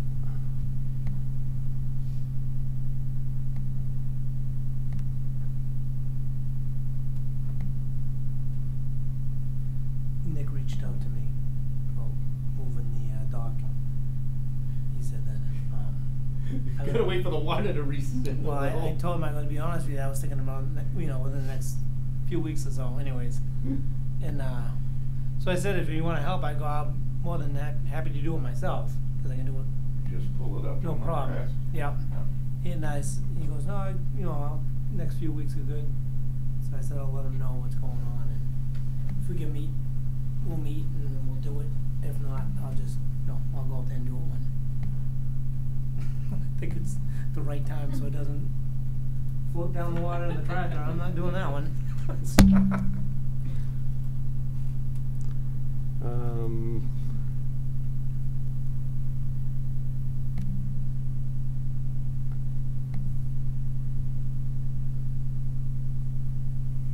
I don't know. Yeah, John, Yes. I don't think the screen saving or sharing will work, Okay. because I can't get in. Oh, that's right. You're on the phone. Yeah, he's on the phone, yeah. That's right. Oh, well, maybe by the time we get you on the screen for the next meeting, I'll figure out how to share. Okay. One of the problems with not doing I think Zoom. you should, Steve, I think you should just record, well, have a good night and just go to bed right now. All right, so here's the proposed plan for the Pratt's Landing with the kayak launch area. Currently, there's over here where you see my cursor, and there's conveniently a car in this photo, aerial photo. It's a raised driveway that used to have a walkway from it, raised walkway from it to the mobile home steps, front steps. So it's raised up, and it needs to be taken out of there in a sloped down driveway to get down into this area.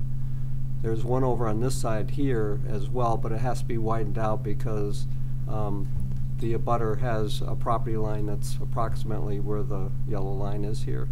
And we're going to have to get that defined a little better so that we make sure we're not encroaching. Can we ask the abutter if we give permission to be close to the end, to the property line?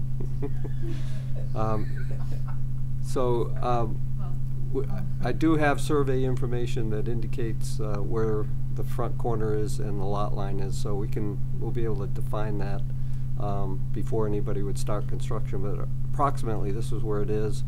The yellow outlines a asphalt milling surface that would be put down over after the loom in unsuitable material That is whole taken up. area there? Yeah. Oh, wow.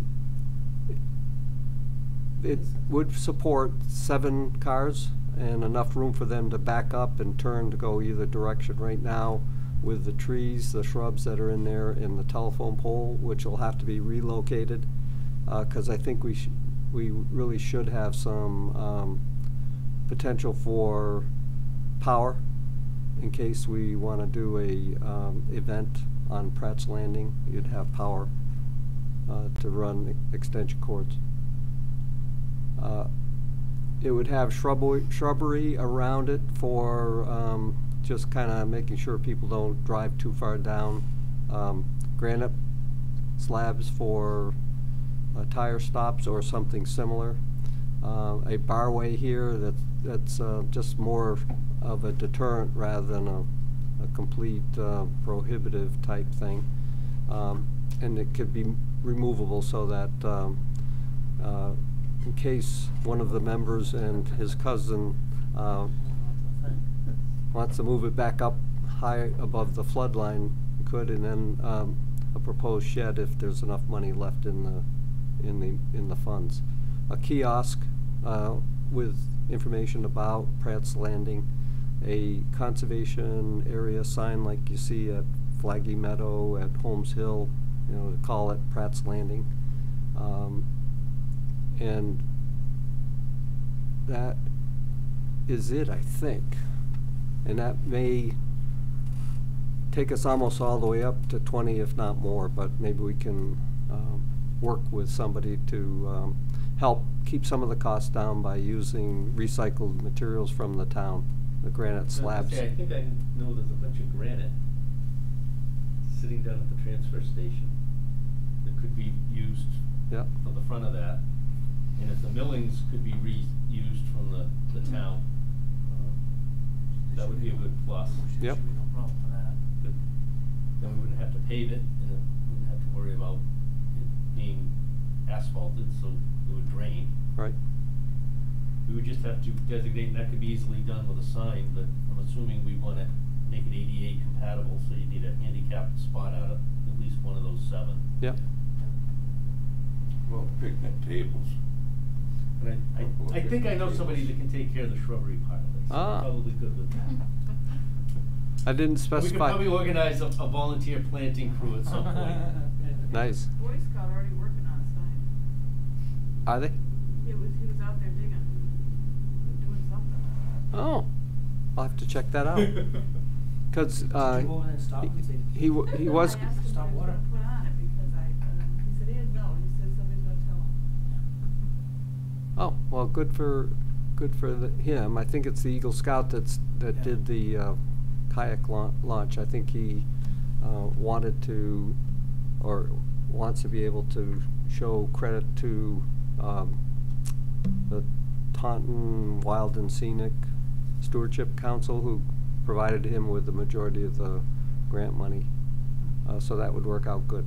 So it seems reasonable that we could get it done for the 20,000, but if everybody likes this concept, and it could change slightly, I'll start talking to a contractor and find out if they can do it for that price, and if there's any changes based on what they're recommending, rather than having an engineer go out and do a whole plan on this. Right.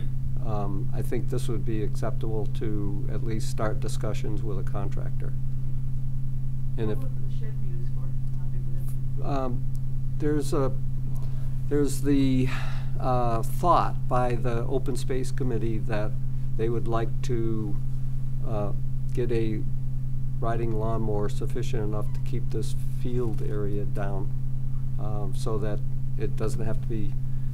I know Clint Howard has been, and maybe even your brother has gone in and cut down the grass periodically.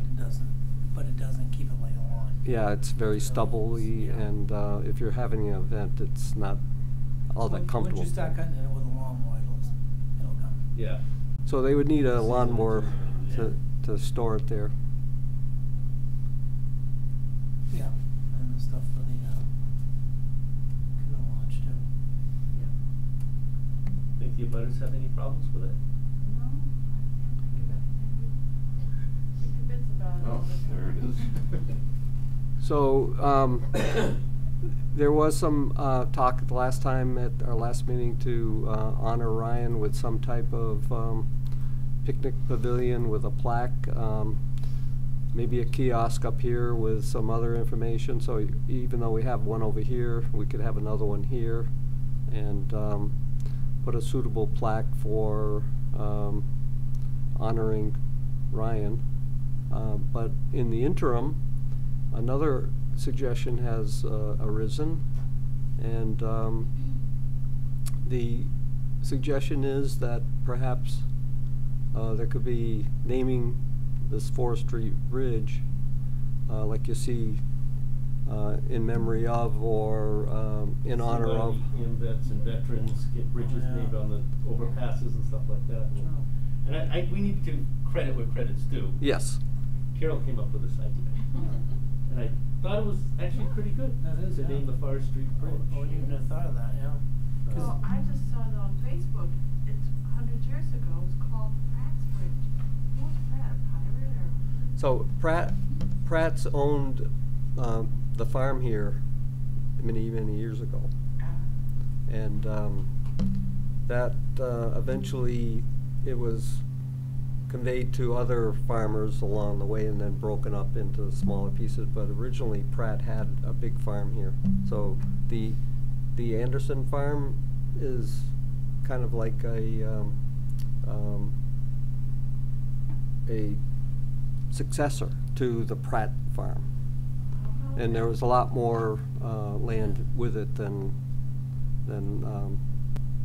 because the families kept breaking up it, for houses and things. So I don't know if it was probably prior to the Keith house even. Because I think when my grandfather bought the farm, he bought it with the Keith house On it. Yep. And they decided to donate it because they could have either torn it down or whatever, but yeah, that all came up in that by. house? My father first saw TV in that house. Wow. Oh, really? Yeah, they grew up in that house. Well, they kind of grew up in it, playing around in it, but yeah, until they donated Joe it. remembers sleeping over in it. Yeah. Really? Yep. Yeah. Well, the other thing I was thinking of renaming that bridge, because I was talking to one of the neighbors, and he said people used to fish off that bridge all the time. Yep. And he was a fisherman, and so thought, because that whole railing is really ratty, and maybe we could even do like a stone bench to sit on or something. I don't know. So we have a couple ideas on that. My thinking is that this part would probably take up the majority of the money, but we have the possibility of some more money coming in, and we can make a decision on this a little later. Now, if this came out half the money, then maybe we could use the other half for figuring out something to honor Ryan. Now, in the meantime, I can talk to Chris, and I might talk to the selectmen and see if we could at least get a sign and renaming the bridge, and then do improvements on it from there. That's a start. So are there any Pratts around that will really get upset? no, I don't think Pratts so. I know of is And I don't. Marty Pratt, Yeah. Alan Pratt, but they have no, they're not related though. Yeah, and I think with them having Pratt's Landing already there, that's honoring them, Yep. the land that was there. Yeah, so I think this is always in the modern times considered forestry bridge. Yeah. So it's only in old photographs where I've got some, I think there are postcards that actually show on it Pratt's Bridge. And it was way before this bridge was redone. This isn't the original bridge. Oh. So that's where it came from, but it doesn't necessarily mean that people in town know it as Pratt. So we could have Pratt's Landing, and then we could have a bridge named after Ryan. Sounds good. I'm not sure about whether the town would be interested. I mean, the idea of having a bench to sit and fish from, but now you start opening it up to potential liability. But you got the, you got that whole back part there you can fish off of. Yeah. So off the whole property. And if somebody decided they wanted to fish off of it and fell in, then we're not making it conducive for that kind of an accident. Get a covered bridge.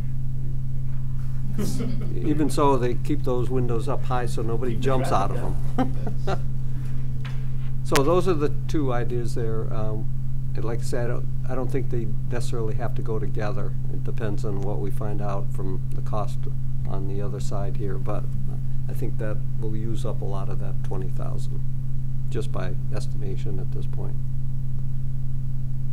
But at least we've moved the ball forward, and now we've got a couple quote-unquote shovel-ready projects that we could pitch if there's more funding coming down the pike. I think we have a little bit of money coming from the Pleasant Street billboard project.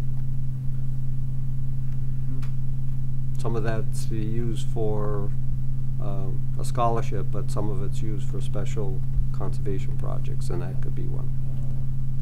But we can talk about that more after I find out what an estimate would be for the. And that is all digital now. That sign. It is digital. It's all. I thought I saw them when they were putting it up. They just put a wrap around one side, but it was all digital. A couple weeks ago, I'm like, oh, okay. Okay. So it is digital then, yeah, which is good. So how about asking CPC for money? Yeah, that's another source. I think this would be one of the best things that he could have done in this area, because it'll help out with the keep house stuff, and they have the little things people can just wander around and relax. It's been amazing to Over see. the farm. See how many people Yeah. stop in front of the keep house now, or get out and walk around it. I mean, it seems like there's a car pulled over there all the time now. There is. And worse. So you can Yeah. pursue that. Okay. We have 166 South Street. Conveyance of land and first right of refusal, which I think this is for the piece of property off of the Ames. Oh, yeah. I've got it listed under Ames here, but it's part of 166. So this is the plot plan for the land swap. This portion here would go to Lucini to allow him to have a driveway backup area that would encroach over onto what they're showing as lot 44B.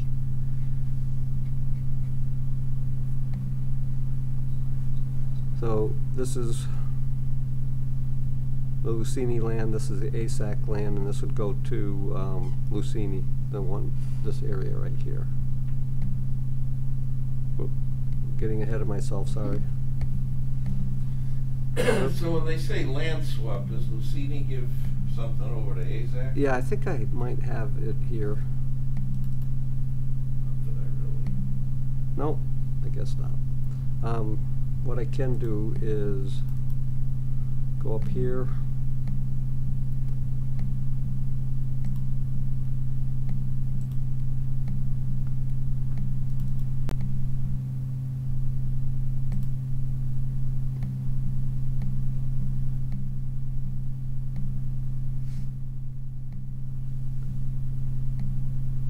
All right, so here, even though it doesn't show up on the plan as a name, this is Ames Drive into land of Lucini, which is all of this here. And this is the ASAC land. So ASAC is going to give a rectangular piece along this area here, and then Lucini's going to cut a rectangular piece out here, and they'll swap the two together. This one goes over to here, and this one goes over to here. Is that water there? That's a field. Oh, that's just a field, okay.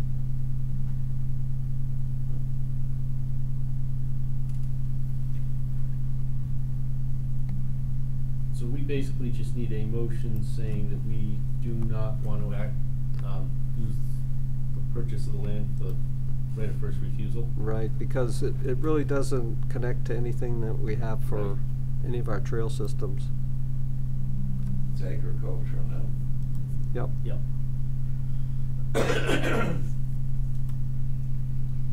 I'll entertain a motion to send notice to the selectmen that we do not wish to entertain land purchase. Make that motion. Second. Move and second, all those in favor? So moved. Okay, and then Matfield? Yep, Matfield. 223 Matfield.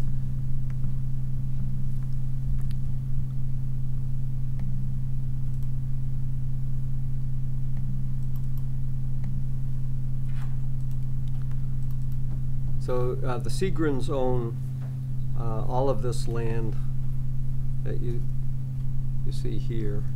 It's all adjacent to the senior housing at Esther Drive, and it actually abuts the back portion of the Seagren land, abuts the rail trail, which runs along here like this. There's an access way into the Seagren land already here, and it's wet way back in here, but up here it's high and dry. So I would guess at some point somebody would want to maybe bring in a roadway and create some lots in here for a small cul-de-sac subdivision.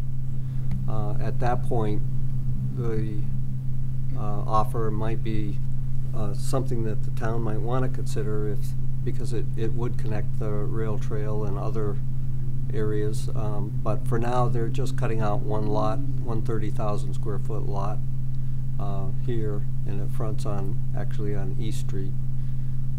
And it's being offered for $180,000. A lot? Weird tree. For the lot. It's funny how it's 30,000 square foot lot, but it's like cutting it out. Yep, it's a little odd shape, but and there's no wetlands on it. Again, if it was something that the town could use, conservation use for one of our conservation areas, you might want to consider it, but I can't see how it would be tied into anything that. If it was down at the bottom here, for example, yeah, maybe we would want to make an offer or consider it anyway. But up here. It's gonna ultimately be a house. A builder is agreed to sign the purchase and sales. So you'll see a house there in the very near future. Well, like John said, it's not really connected to anything, so No. it doesn't have. I'll entertain a motion to send a letter not accepting it. Right. I'll make the motion. Second. Moving second, all those in favor? Aye. So moved.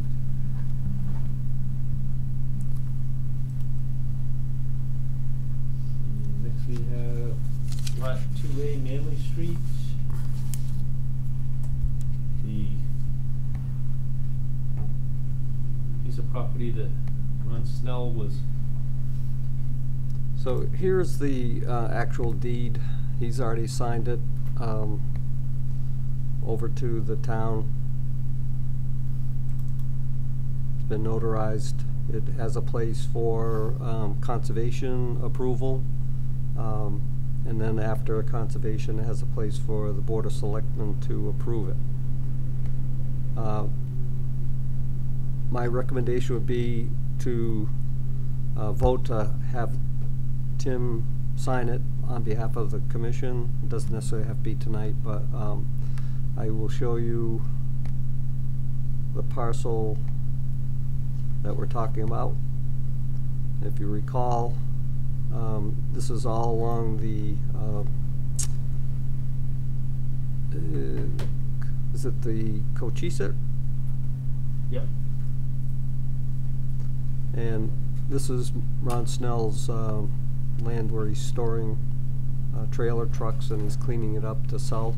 And we agreed with him to allow him to use what he's been historically using in exchange for this land here, which has frontage all on this river, plus wide shoulders on Manley Street, where probably one of the best places on conservation or adjacent to a conservation parcel that people can park without squeezing in and that kind of thing. So it would be ideal to have a canoe launch in here, a picnic area, have some walking trails, and so this is the parcel that we had been talking to him in the past about, and this is the actual plan. There was some acreage there, wasn't there? Yeah, let's see if I can't remember what it is, but 6.2 acres. What was it, Steve? 6.2. 6.2.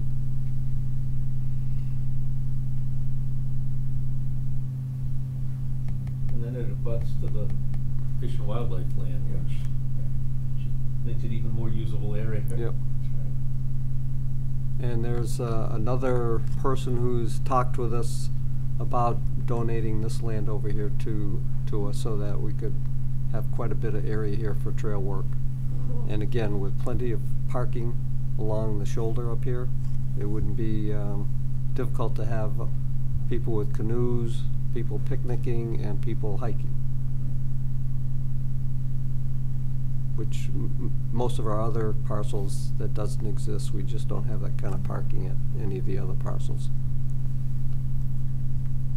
Right, I'll entertain a motion to authorize me to accept on behalf of the commission. I'll make the motion. Moved and seconded, all those in favor? Aye. So moved. Skim Milk Bridge project review. And I believe we have proposals in. Okay, this is the structural proposal that we sent out a request for quotes to a number of consultants. Some were just specializing in structural analysis, which is what this one is, the WJE engineers and architects. They responded with a quote that, what page is it on? Page 6.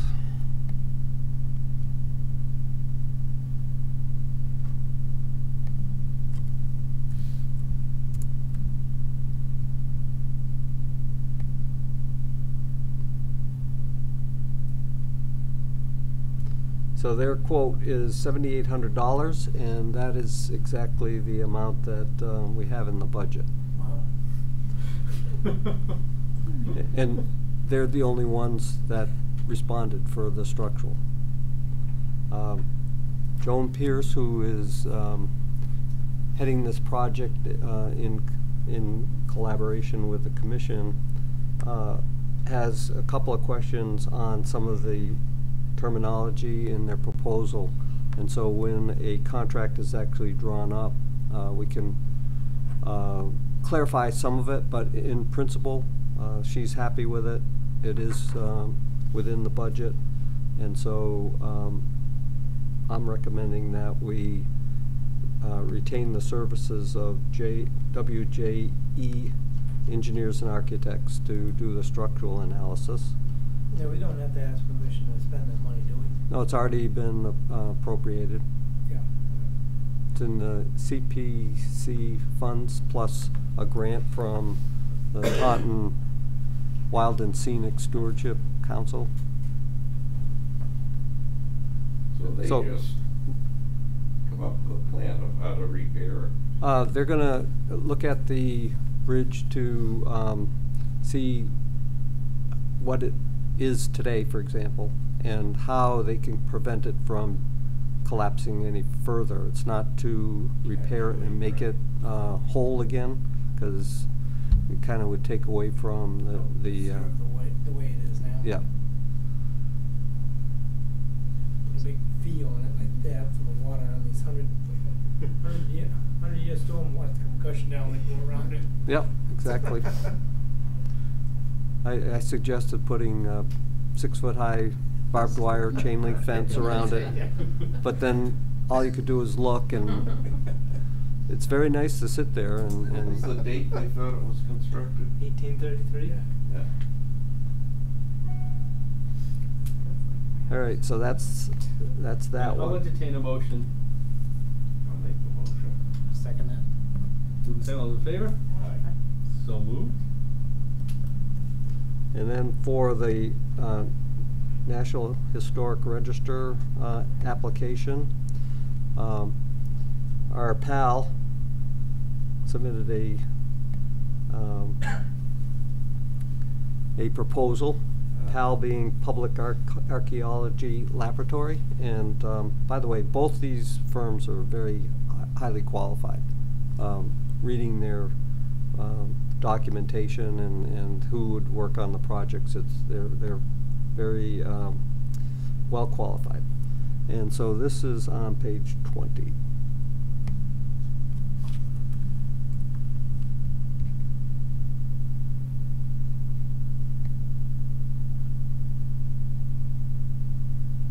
Oh, I didn't get to 20 for some reason. There we go. 14,500, and that's exactly what we have in our budget for that one. And they were the only ones to submit a proposal out of, again, maybe a half a dozen or so consultants that we sent out proposals to. Everybody seems to be too busy. Both of these companies came to the site, came to our site visit meeting. They both seem to be very excited about the project, so I'm recommending that in principle this proposal by PAL will be should be accepted. They would rebuild it. This one here is to Get it provide all the recognized. documentation, historic documentation, to apply to Get it on the National Register of Historic. places. Which then they open the door Right, for so grants and federal money. Federal money, yeah. So I'll make that motion. We accept that. Second. Moved and seconded. All those in favor? Aye. You gotta give credit to both of them. They did their research. They knew it was. Obviously. They knew it was in the pot.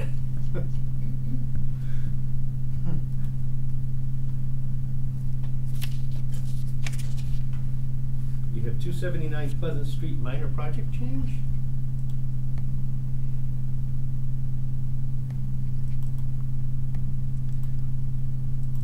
So the engineer who had presented the site plan for 279 Pleasant Street for a septic system upgrade and parking lot reconfiguration and grading discovered that they aren't building the mezzanine in the building, so they don't need to have as many parking spaces. So they submitted a plan reducing the amount of parking. And since it wasn't the one the commission approved, I asked them to send in the request for a minor project change. And I do have the actual plan.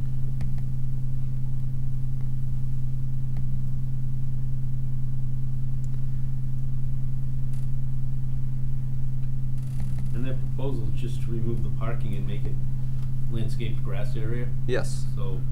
And that's this area over anything here. It's an improvement. So I recommend that you consider it a minor project change. I'll entertain. I'll make a motion, we approve it. Second? I'll second that. Moved and second, all those in favor? Aye. So moved. 7 Loop Drive.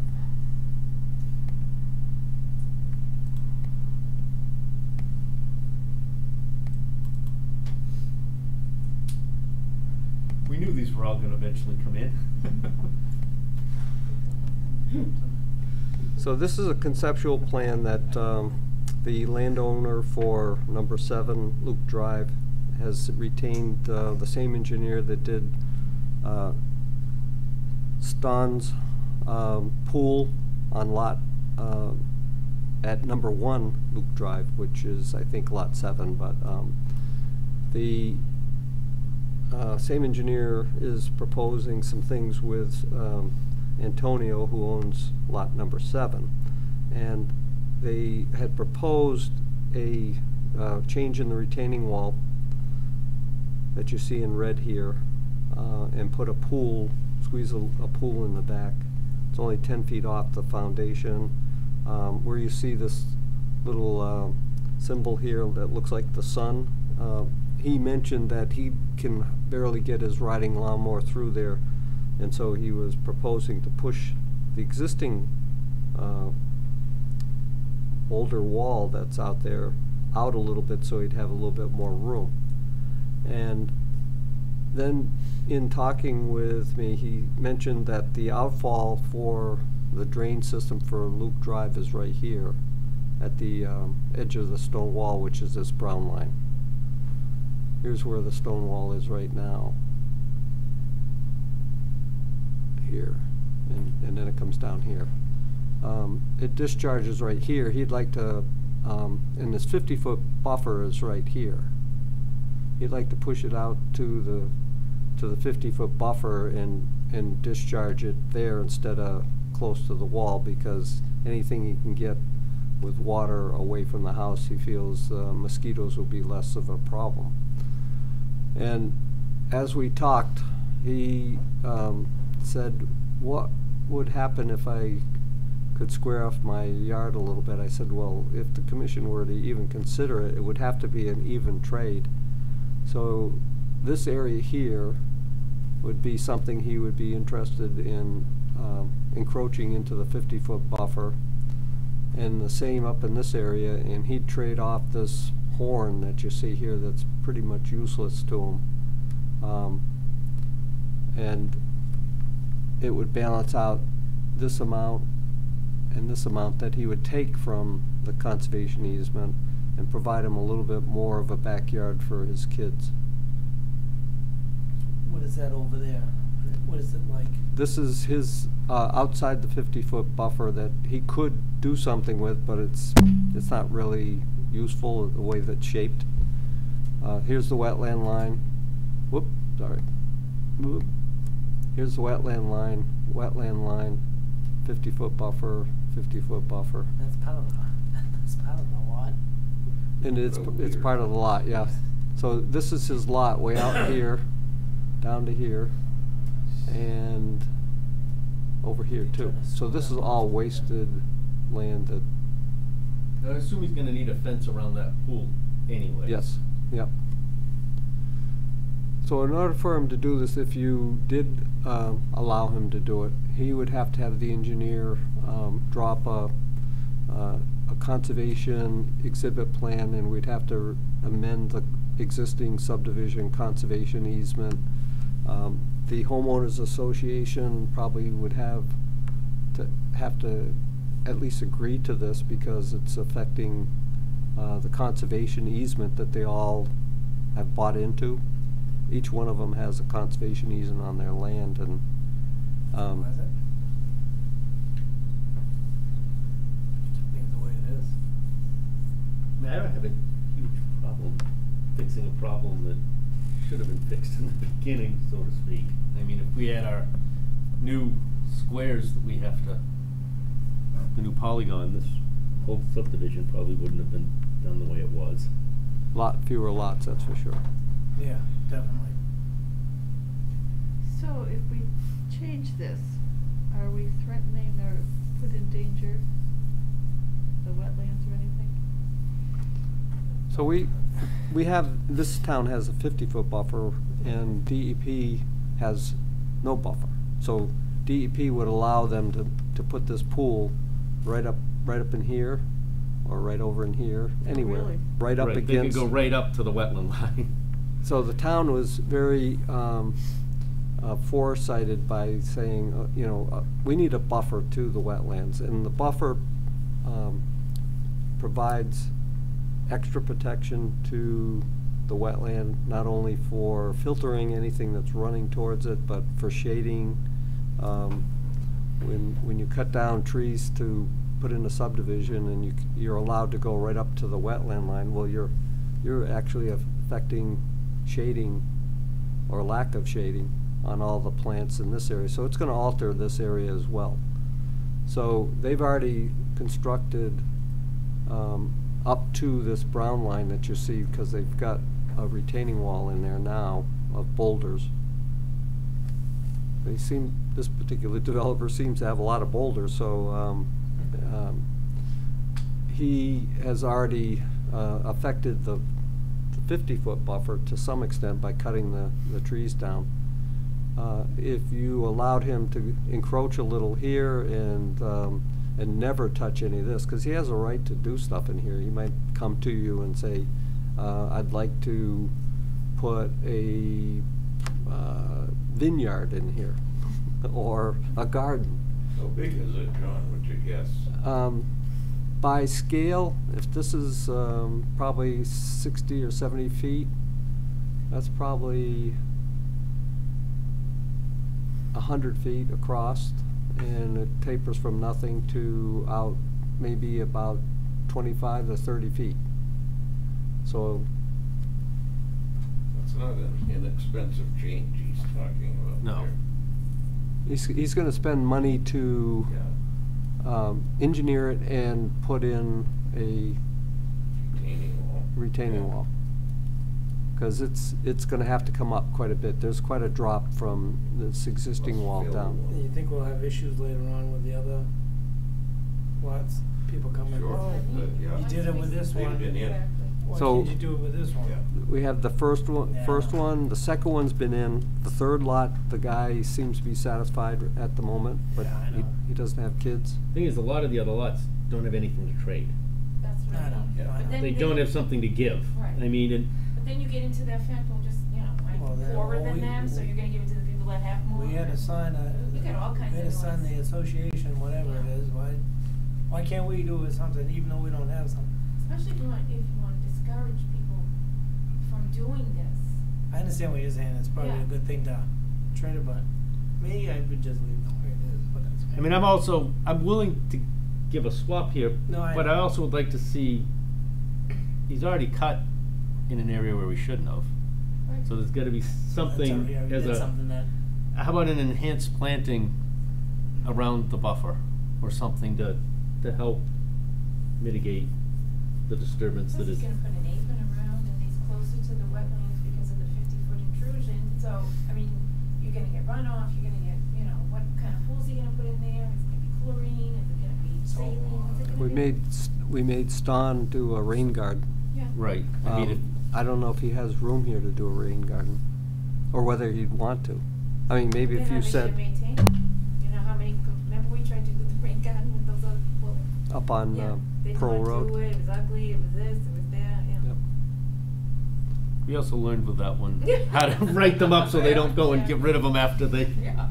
move in. I don't know, I just think it's. So he wanted to informally ask your, so this doesn't require a vote because he only asked for an informal consensus. I mean, you can indicate what you think, but he's not asking for a vote. He just does want to spend the money with an engineer if it has no chance to fly.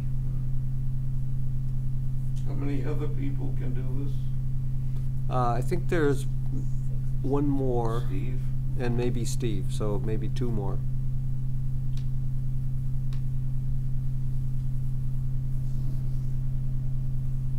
Jeremy, you've said that he can do it. I haven't heard from him, but I'll touch base with him, find out how he's progressing.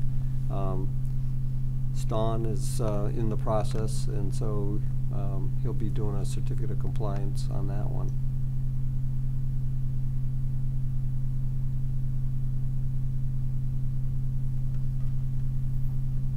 I mean, So we need a I vote. guess I don't really care that much if it's an even trade. People that can't trade, well, they can't trade. And I mean, if they're willing to spend the money and put the easements and restrictions, I just see these happening that if we don't put teeth in it and make it so that it's something permanent in a structure, like somebody else is gonna buy this, say the next person or two later, and just go in and do like this person did and clear cut right up to the wetland line or further, and not, oh, I didn't know. Well, okay, now you've got a big retaining wall and a pool and fences, and it really can't go any further. Well, we can have them do that now. Right, I mean, If they and wanted. that's what was supposed to be there, and look, he's already. Did he Go ahead. clear already? to Like you the said, we back? can have them No. replant the trees and No, put he the thing hasn't. back in. He didn't do anything. He's he's right up to the existing stone wall, which is that brown Yeah. line. Right. He just is talking about proposing a pool, Yeah. and he can build the pool and still stay in his Yeah, in his 50-foot. they can still have a Right. pool. Right. And he would like to move the retaining wall out to the 50-foot buffer so that he has a little bit more room to get his mower through there and for the kids to be able to have a swing What's set. that cross hatching in the back? Is that where he wants to go Right here? out? If Yeah. he could encroach, he would want to take about this much area and square this off here and then trade this. I would think I'd want at least some kind of wetland plantings in there, wouldn't you? Right, I mean, Or is it even necessary to do that? To be honest with you, I think if you were to let this alone and you know, it was cleared by the invasive species control plan that was approved because it was being overtaken by multiflora rose. That maybe, and of course the homeowners association is going to have to maintain that area so that it doesn't get overtaken by multiflora rose. So let's say they do that, I think you'll see a lot of the wetland plants come right back, as long as the multiflora rose is kept down, because that stuff will grow in the You mean to the left or in the back? Cause he's gonna push it out, right? Right. Put lawn in there. No, he's gonna build a retaining wall and then fill it in and keep it Okay. fairly level from the back of the house to the top of the wall, and then it just drops. Okay. and how much work is it to extend that outflow? It's just gonna be pitched continually from where it is now out to where it would end? So it'd be probably at least one length of the plastic pipe. And who's to that side? Is it gonna hurt any of the outflow, bother them? This is, I believe, lot 3's, yeah.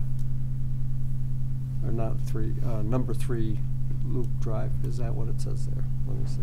Yeah, number 3, yeah. You know, I don't know much about homeowners associations, but is he even allowed to do that? Within the Number association? 5 The Loop Drive. homeowners may don't approve it. Well, that's the thing. Right, well, that's. And then they might come back I and mean, say, hey. we can say yes, but they may not, internally be right. saying, hey, you can do it, we can't. and- So we're not gonna allow it. Yeah. Don't allow it now. It may be a community pool. So I think your options are that you can let him fully utilize his 50-foot buffer between, you know, come on. The wall is here and the 50-foot buffer is here. So he can utilize this, but he probably doesn't want to bother. I mean, to move the wall over for 5 feet of Yeah. land is probably worthless to him.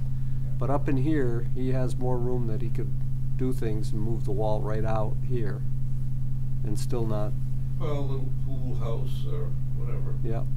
And then he could push the wall back to this is the orange line, which is the 50-foot buffer, and give himself a little bit more room here. And then you don't have to have him encroach or do anything, so it's really. Because he'd be, that little orange triangle, he'd be giving up, because he'd go where that green line is. Correct, outside of he just wants to use basically the green line. Oh, yes. This area here you're talking about? Yeah. Well, no, I was just looking at this finger. Oh. He's looking at just, I mean, that's Yeah, outside of the.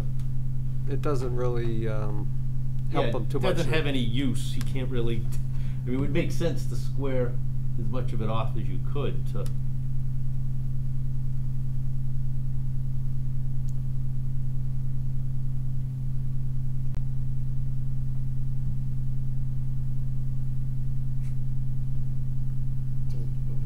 And realistically, if the developer had done some of this in the beginning, we probably would have approved the whole thing at the beginning.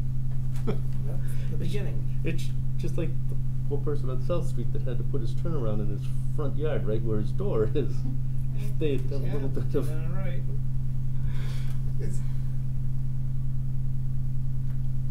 So we And just. I don't have any real objection. What do people think?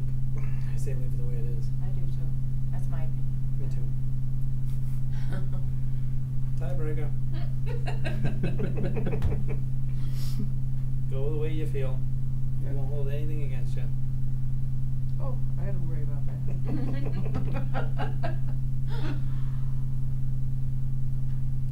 I don't fully understand any conservation issues that might be impacted. If there's none of those, that's probably all right with me. My reason is that when you do it for somebody, you have to consider doing it for other people that ask as well. And that's my thought on it. And then that just goes down, then you get closer and you get closer into the wetlands, cause that's our experience with it. And right now, we're trying to nip it in the bud for Right. everything. Cause the trying to 50-foot buffer is there for a reason. Yeah. That's what I'm Yeah. trying to get my Right. head around. So Granted, like Tim said, if it was in the beginning, Right, we right. did it this way, but now there's. Now just nobody's because- asking and, Just yeah. because he wants to, I'm saying, put it in a pool or Right. make the area bigger for the kids. This is what he bought. This is what he sees. This is what's. And those were the and this is restrictions that were what's applied. Supposed to be when I go to buy a house, I want to know what's going on. Oh, yeah. So- Has there been any more talk on the fence? No, 'Cause no. We're pretty insistent on the fence going in and they're dragging their feet because they don't want it. I think we said, Yeah, the composite I thought was the last. It was, Right. they didn't want the white, but they were gonna look into the. Yeah, The way it that's- was left is each one will have to come yeah. in and I present remember what they that. want to do to the but it commission. was even Was it- more. Since we couldn't yeah. get So, Yeah. a consensus of one type, But Yeah, we because- insisted on the fence. and we were talking Yes. that I think, Right. didn't we say like each homeowner could put up Right, yeah. their own type that they would want? Yeah. But it has Really? to be something that, Cause he, it's gotta be something that for the right. so you can't go past it. Right, It's gotta be a there permanent. for Yeah, a reason. I don't know, I get a feeling they won't, I think they'll drag that, won't do it. Let them drag it, but it's just they're gonna have to put something, you know, depends on what type that they want. It's, Which is understandable, When because they I know were some in, they people- weren't happy with that. They didn't want like John was saying, a Fine. white. Yeah, I agree. I with can that. understand, some people don't want that, some people want something different, well, that's fine, but put up something, Yeah. it's gotta be put up, but put up what you want, right? Oh, and by the way, this doesn't have a certificate of compliance yet. What does that really Oh, mean? okay. I mean, they're there, they don't have their. Jesus. Well, they don't think they can sell, right? They can't do anything. Oh, they bought it. But I mean, if they don't get their compliant, oh, they already bought it without the, yikes. So now That's- if they, that's what I mean, if they it's- were to sell, Yeah, the new people, They wouldn't know. the attorney may find that, there's an outstanding order of How can you conditions. close without a certificate? And that's how I see it as in. that's how it's all, that's what's the problem. None of the trail follows Right. out through the houses. None So- of our things that we require. So never now follows we're through. requiring the builder, as part of the order of conditions, to give us a surety, and I can't remember what it is for a lot, but it's roughly 2,000, let's say. Right. And that 2,000 would cover the cost of a as-built plan and, the recording. Right. So that, let's just say, the Joneses go to buy this particular lot and find out that there's no certificate. They would have to do the as-built, and this money would be, available for 'em. But holding out that much money kind of forces the builder to, come up with the as-built so he can get the money back. Right. Although, one has already just said, Yeah. Keep it. Keep it. Yeah, it's not worth it, yeah. not worth it to come back. So no I- matter what we do. I know. I keep going back to that gentleman early on when he spoke Spanish. Remember when he came in and he started cutting down the trees in his backyard and he didn't know that half of his property was wetlands and he was Steve, I don't think no Steve house. wanted any fence Yeah. because he said his view was disturbed. And he wanted to be able to walk out there and do it whenever he wanted. That's right. So, But we all agreed that something had to be out there. is he gonna have to do it? It's gonna happen, right? Gonna have to come up with something. Mm-hmm. Cause he wants to do some of this too, trade off. So that requirement of having the lot shape on future lots should prevent this type from right. Yeah. thing from happening, but you're gonna be asked on Lamppost Yep. after the new people Yeah. move in, 'cause I'll be honest with you, I think Lamppost, It's a disaster. I would, all those houses, I would have to see, I would think it would have to be less than those, that, would they want 7 houses in there? well, one of them's, yes, 7 7. houses, one's already 7 there, ones already 8. there. Right. Look what happened up on, was it off of Stony, Yeah. you guys. We got him How down many to houses 3. they want in there? Yeah, they wanted 6 or 6? 7. Yeah. And We got it down to what, 3? Yeah, I mean, to make it a better, for everybody, and Yep. I think that's the way it's might have to be. Same thing with one on Spring Street that hasn't been built yet, up near Harvestwood. Oh, That was gonna be 5 or 6. Yep. And that's been reduced. Oh. Down to 3. Yeah. Yeah. That all So- grew back good though. Oh, nice, didn't it? That what? Right in the Yeah, corner it did. yeah, and- yeah. so I can understand them, like Lamppost coming in here and getting all they can get in there, if Right. they're trying. But if it doesn't work out, they're gonna have to start picking a couple of, and making the lots more Yeah. suitable for the area, and for the Right, neighbors. exactly. So it's like, something like this, it's like, hey. So we it know, does. Right. as Paula said, if you allow Jeremy, which is on, I think number 3, Loop Drive, and then Antonio for 7, Loop Drive. Ston kept his stuff out and worked within the conservation easement. You did allow him to trim some trees, but he stayed in the Right. without encroaching in the 50. And his- Well, he did, but we had him pull the shed back out And of his it. pool was right there. Yep. So, I mean, he had no problems. That's the way this one's gonna be, Yeah. so. So. And we had to move his little house out of there too, so it's not like, so we're gonna have him move it, and then, but we're gonna give this guy Yep. whatever he wants? I don't think we should do that. I say we don't. Yeah. So it looks like the consensus is that you wouldn't have any problem with them pushing out the retaining walls to what he can use without encroaching. Yeah, Yep. that's fine. So what would that be? That would be that green So it would be line, out to the right? orange line. Yeah, the orange. Yeah. So he could take his wall, let's say it'd start right here, Mhm. come up along this line, Yep. square it off, And then down. follow this Yeah. Yep. line up there. That's Right. fine, yep. And I'll have a little bit more. That's the back here. 50, right? Yep. Yep. Okay.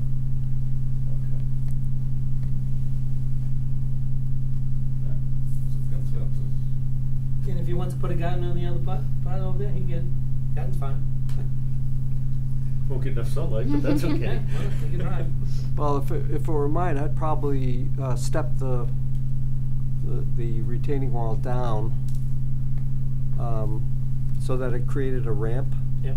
Not a steep one, but a gentle slope down, and then I would utilize this area here. Yeah. For, Something. You could even have it Yeah. for like family outings, you know, family. That, and Thanks. that would be another part, he has land he can use, and he's wants to encroach, and. Yeah. What a weird piece of land. I know, that is I bizarre. can't stop looking at that stupid It looks piece like of a land. chicken or a bird. Yeah, How many twin ends do we It think? does, Doesn't it? Actually, it looks like a cardinal. That's it, yeah. there's his eye. That's exactly. The eye's there, and the I top think of the my cardinal's granddaughter in the, drew that. Yeah. and the beaks. Yeah. Yeah. Gotta get the 30,000 square foot lot, huh? I must see birds everywhere. I have a rooster in my neighborhood now, so I think that's what I'm seeing. Migrated. Oh. This isn't anything to do with this particular lot, but it occurs to me that that there may be a new subdivision in the works somewhere. Of course. And perhaps we should think about sending a letter to the planning board saying that you should make the engineers aware of the stormwater regulation that requires a certain amount of usable area. Of course. And Yeah. that way they don't get the Absolutely. approval and then they come to us and go, what do you mean You I can't can't go any fur, yeah. Look at all the regulations at once and not. Yeah. It's a good idea. All right, I'll put that in one of the to-do piles. Yeah, exactly. So the consensus is no, use Use what- the 50-foot Yep. and that's it. Any invoices? Oh, yes, we do.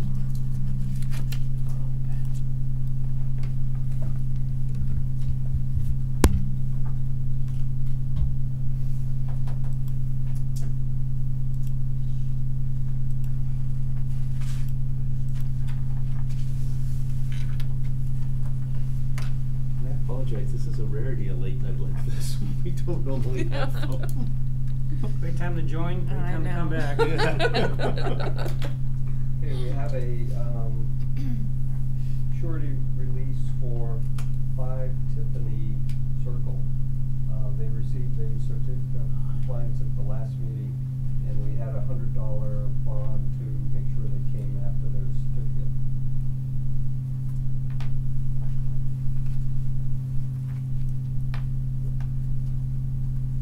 We also have the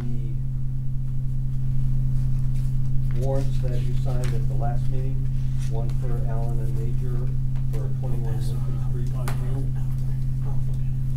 And it's for $2,350, and the warrant was incorrectly made out for $2,500. So it got tossed back for doing a new form and putting the right figure on it. And the same for Allen and Major for $256,258.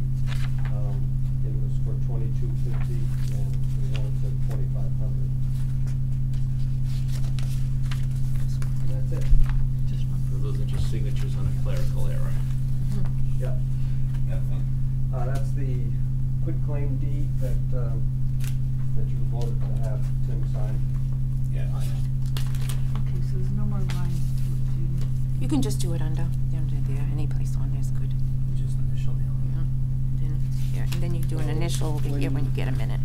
Right When you here. get it, actually, I suppose you can sign it tonight and then I'll notarize it tonight. I know who you are, so I don't need to see your license. John, can you notarize it? Yes. Yeah, it goes back to Tim. John, you can do that, notarize, right?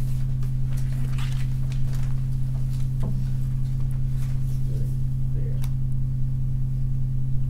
Actually, we've got enough signatures, right? Yep, three required.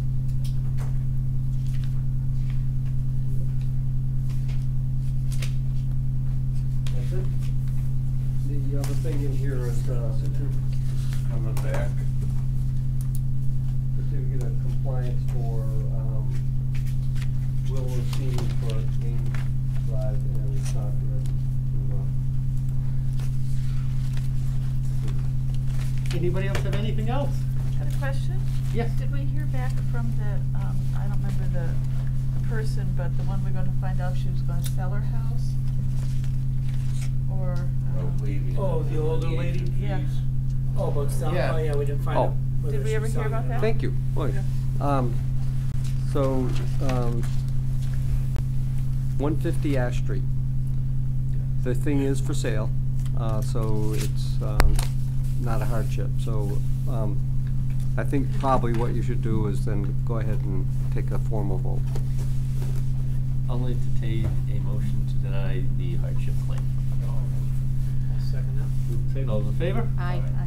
So moved. This, oh, then this one here. It looks like you Good catch already on that may have, one, oh guys. no, not this one. Yeah, kid, it's always, I mean, I don't care, no matter what. I think I saw your signature on one earlier. Yeah. And I don't care what it is, I always ask if it's And then your initials, I And then think. you do it to the side of that. Whether No, you wait a minute. hold it or not. There you go. If you have to, then okay, but that's not. It's just initialing the invoice is what you Kind of do. thought it was a red flag. That way when they you, thought maybe- you'll know what I'm talking, but I'm gonna have to go. Oh, yeah, yeah. And I give away my first vote? Yeah, no, Remember, not if yet. it's income, you need help to replace a set. I've tried. You What wanna- was the fee, just 'cause do we have any idea? I think it was roughly 300. Depending, yeah, depending on, delineation, line. $300. Yeah, that gets rolled into Selling a closing house. quick. Yeah.